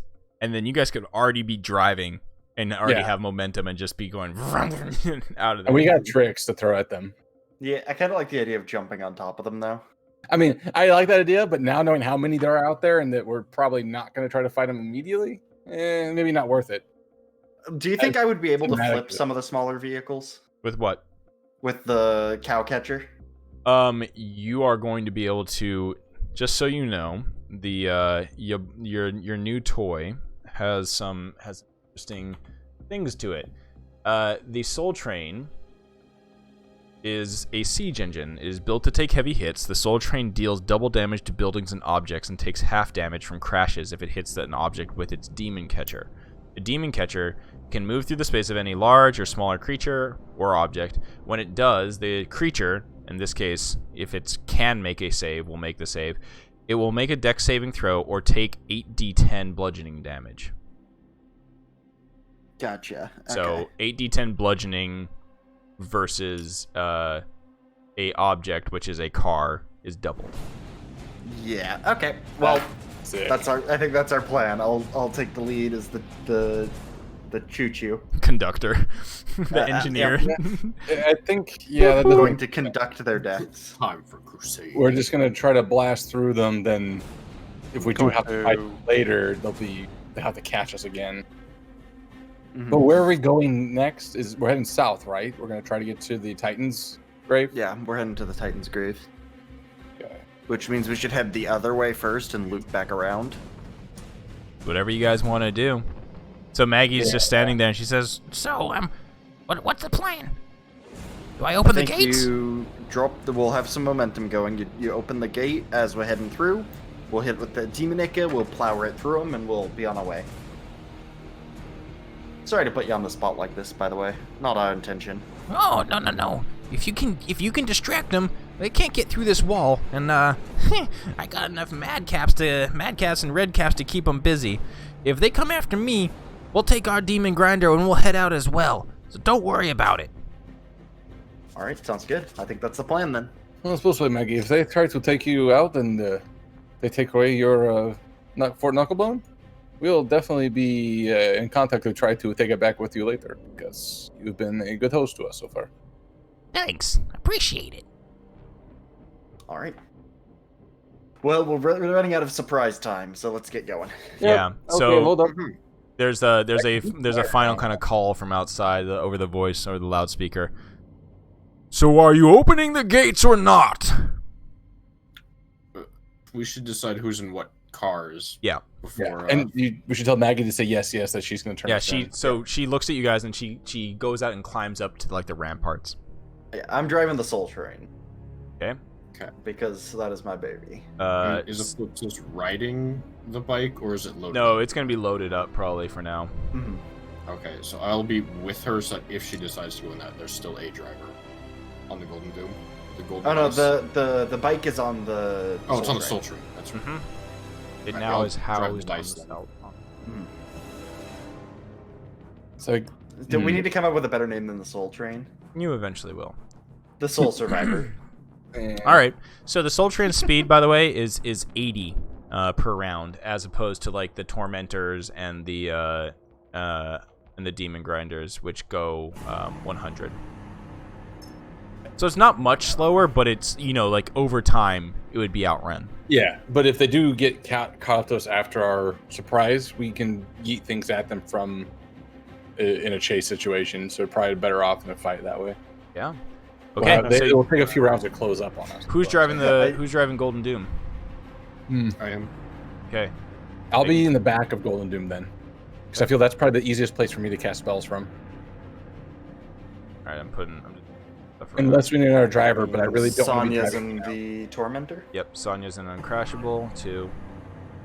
Okay, yeah. Sonya's an Uncrashable 2, along with Lulu jumps in there. Eclipsis is in the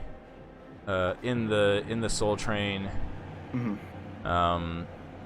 along with Aphelion driving, with your strange creature coiled around your wrist.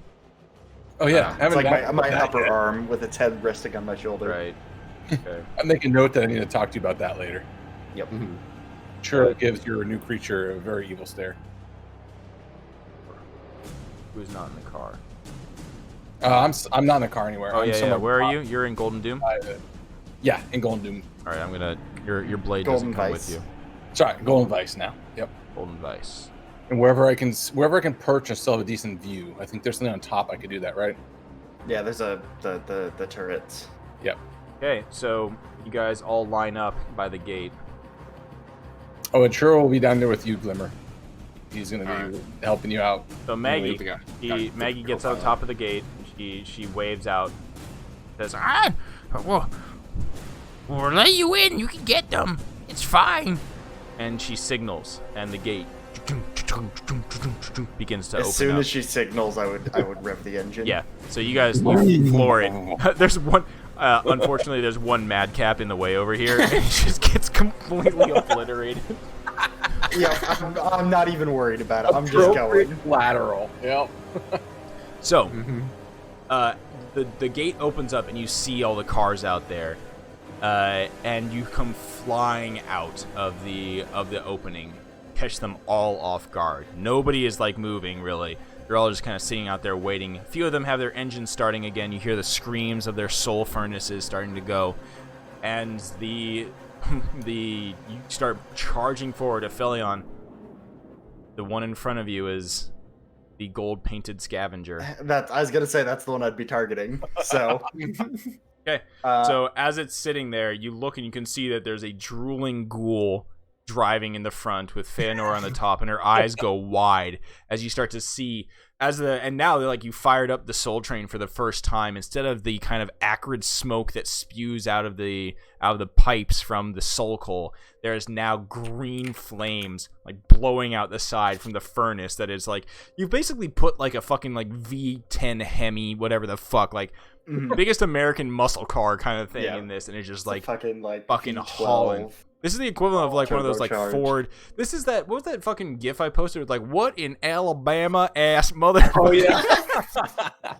Oh, there's another one too. I want to see. There's a towing competition. Oh yeah, when Where they're both truck's trying to engine tow just- each other. Yeah, the truck's engine torques out of itself. Yep. Have Oh, you seen that it's the those things are wild, dude. It's like the trucking thing. Yeah, there's so much torque and they're barely contained within the engine compartment. It just get, yeets. Yeah. you can see like start to twist, like the car itself twists, and it just Yeah, pops the out. front axle is like, let's go. All So right, what was so it, the door 8D10? opens up. You guys fly out of Aphelion. You see that scavenger and the drooling face of the ghoul in front of it, and you see Feanor's eyes open wide as you're charging forward. She starts to raise a hand to do something, but your thing hits it before she can even react. Why don't you roll me that damage? 8d10. 8d10. Yeah, let's go with that thickness. So 80. Okay. So there is Could've been better. there is a actually I know exactly the gift that this needs to be. It is a screeching of metal as this thing as you guys collide. The scavenger is smaller than you, so it doesn't stop the soul train. The soul train fucking keeps fucking chewing with a horrible screeching sound. The scavenger is turned over. It actually has, 40 is enough for it to have a mishap as well. So roll me a d20. What is that? I can't see it right now because I'm looking at something else. 15. 15?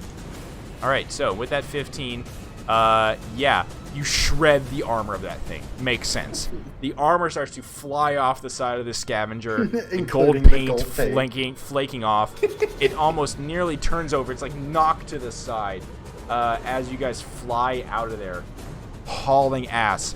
You hear the rev of the engines behind you as everybody starts to turn tail and chase you. You look back, you see some of them trying to make their way into the Fort Knucklebone as the door begins to slowly close. There's like a split. Some of the motorcycles from the Princeps Kovacs gang is racing, and you see them make the final gap as 2 or 3 of them make their way inside Fort Knucklebone. You see that Bitter Breath's gang turns and starts to pursue you, along with the shredded scavenger turns around and starts to rev its engine. I would yell up to Eclipsis to hit the golden knockoff with the soul cannon. Yeah. Oh, Just fucking lay into it. Yeah, with the soul cannon. All right. So she turns, looks at it, and fires. So it is a martial. It's a martial ranged weapon. Luckily, she is dexterous and actually not strong, so it helps that she's able to aim like this. So let's see. It's a +3 to it. She's not proficient with martial dex weapons, but all right. 21 will hit it, absolutely. So it charges up. One charge gets fired, and we see. Oh my goodness, what does this do? I forget how much nasty. All the nasty, right? It was 8d10 of nasty. Another 8d10, not doubled this time. Yep, not doubled, but 8d10 of nastiness as you watch as it goes, zzz, and it's basically like a railgun, right? It's like. Zzz, adds another 31 damage to that thing. So Jeez, that's 80. low. Yeah, still 31 damage though. It's Yeah, still a chunk. still 31 damage. Yeah. Still a So chunk. another chunk. And of that's that another thing. mishap, yeah. Yeah, another mishap. Roll. Yeah, go ahead. I'll go ahead and roll that d20. I muted myself on accident. Typing. Oop. A 14. Yeah, another 14 is more armor is shredded. So it's reduced by another 10. That thing basically has no armor on it. Oh, so wait, how high was it? So it's like a 3 or something, right? Oh yeah. Like It's basically nothing like left. nothing. A scavenger's AC is 19 while motionless. So it's none. Now. It's literally 0. Yeah. Anything. It's basically a fucking. It's basically like it's a shell. It's free real estate. Yeah. So 2 shreds on that thing. You guys are now hauling ass over the wastelands with pursuit behind you. You guys got a race. You guys got a little bit of an edge on them, but they're coming up hot as you can see those devil's rides and that fucking tormentor hauling towards you. It'll catch that.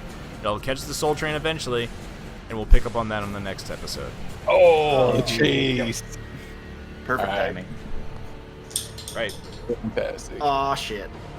I shit love went the down. people busting through the line. It's like, beat, motherfucker. Trying to find the gift that I'm thinking of. It was a Mythbusters truck plow. Oh, I know. Yeah, he like beats the cars off to the side and just doesn't stop. I like to imagine that when like the gates opened, it was like really Found it. foggy for some reason. You just see the underglow of all the cars sitting there waiting. This is what I'm thinking of. Yes, that's it. That's exactly what I was doing. This comes fucking hauling. God, I love that show. Yeah. It's too bad Jamie decided that he'd rather work on ships. That's what it was? Yeah, he actually is a Navy defense contractor now. Wow. I know that they didn't get along all that well together. Oh, no, And They really didn't just like each hate other. each other. They just were like co-workers. Yeah. But I mean, they did what, 10 seasons of it or something? So Mhm. they did a lot. So I'm gonna share the items. So Gistroy, the other item that I was thinking about for your weapon was another Griffin saddlebag called the Joe Cathian Denier. Interesting. A little bit less. It's I don't called the know. Joke This one's I don't know how to fucking pronounce it, but it looks like a fucking The Joe Cthulhu-esque exotic, thing. But I like the idea of the kind of weird poisony thing. Basically, this one has charges where you can it's a pretty low DC save on this one, but on a failed save, creature is subjected to an effect based on the kind of saving throw that it made. You can make it choose a saving throw. So if it made a strength save, it gets -2 penalty to attack rolls. If it made a dex save, speed is halved. If it made a constitution save, if it's That's large or weird. smaller, it loses balance. Yeah, there was options there. Interesting. Yeah, That's I like cool. the Rusty one. I think. Yeah. the Rusty, Centaur. because I was thinking about what item could Gargoth like bequeath you or help you with. And it just made sense that all of a sudden we got an item gifted to you from Yep. Glimmer, and it worked out that way. Yeah, it worked out indeed. I'd like to point out that now with the things I've changed up, I have 19 base armor now. Okay. +4 with the shield, so that's 23. Plus, Wait, I have the Plus shield 4 spell. with the shield. +4? Because it's a 2 for the shield and it's a +2 shield. No, were we doing that before? No, it's just a +2 shield. Yeah, which is 4. A shield Oh, is 2 Yes, you're plus right. another 2. Yeah. So it's Sorry, I thought you +4. meant like a +2 shield +2. Yeah, no, you're right. A shield gives Yeah, you no, 2 it's- armor. It's a +2 Yep. shield. Yep, and then I also have the shield spell. So you're just. So So I just gotta yeah. make you make saves. That's all I gotta do. Yep. I'm not gonna try to hit you. Just make you make saves. You just notice we'll that see, you're we'll just a see. tank. What is that? Oh. So for Sonya, now that you have plate armor and a shield, that's a little bit better. Oh, there was one thing that. That's 20, I believe. Yeah, it's 20. Okay. There was something I forgot for Sonya. You would have gone, and this is. I'm sorry, I should have done this. Maggie wanted to take you on a date and give you a gift. Oh, I am flattered. I must accept. Okay. So you're gonna get a +1 shield. Oh boy. But it is specifically. And why don't you just roll me a nice little retroactive performance check for me? Uh-oh. I don't have it open, but I'll figure it out. Could we go over what this date is, like in Sonya's memory in the next episode? Yes. Like as we're driving away, Yeah, we just that'd like be great. flash back into Performance, his right? memory. I imagine it's a little bit like Okay, so what was the performance check? Yeah, as I use inspiration, it's only roll for the night, so Oh, your inspiration roll for the night. Oh, 20. sorry, and what was it? It was a 22, 22. which was an 18 roll. Would Hamon Ooh. give his boy a port and die? If okay, the only question is, I absolutely would, but if they're on a date, I would have to be able to see them for me to be able to use it. Yeah, it's a date I on a could see junk Hamon pile. just It's a date on a spying junk on pile. Okay, yeah, in, you like, got Fort that Knucklebone. with 20. Hit him with that 24. I want to see the best outcome of Sonya dating Maggie. This is fantastic. Okay, so you get a Ramon 24. Ramon has Do we smell the musk? It is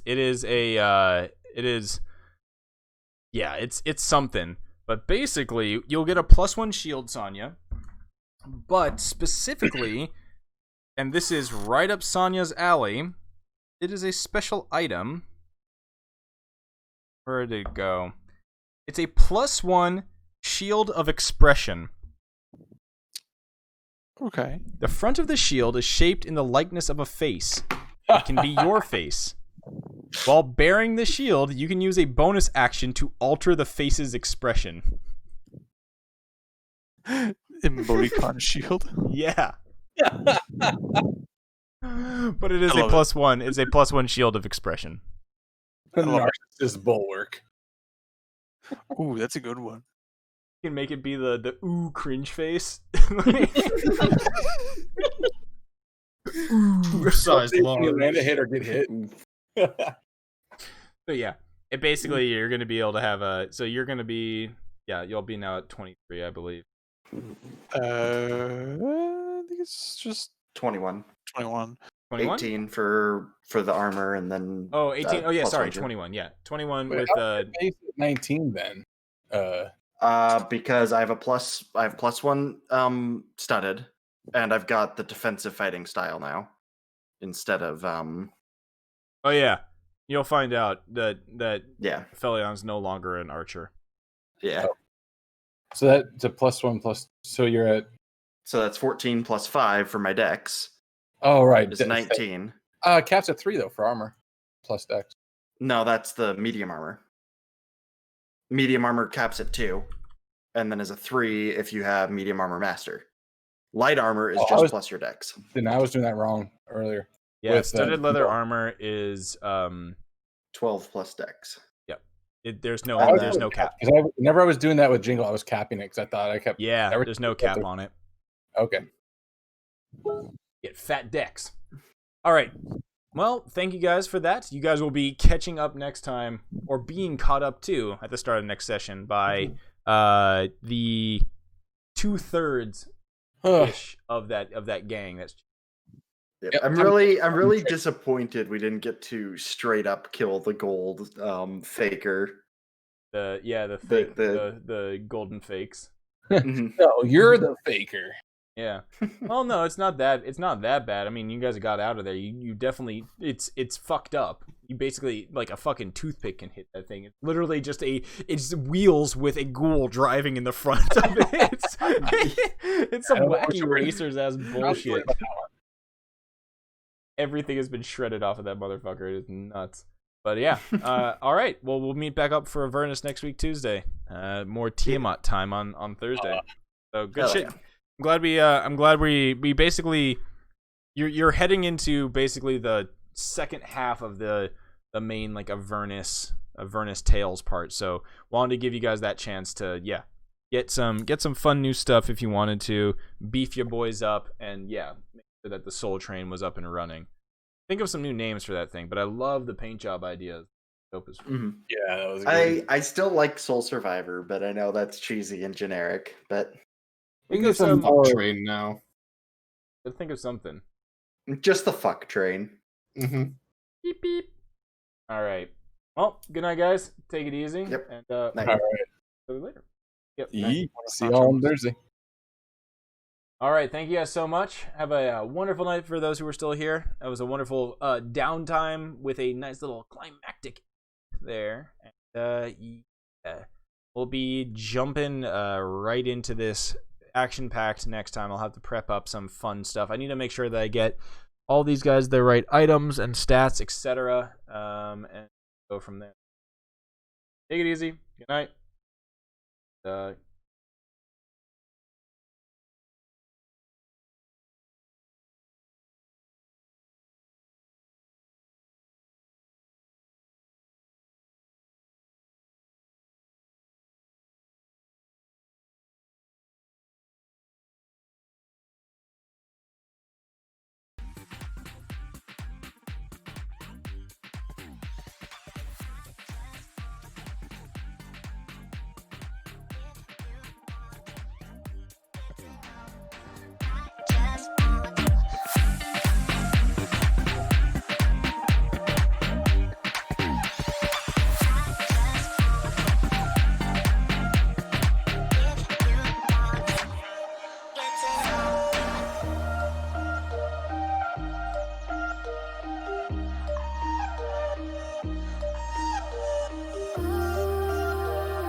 I don't know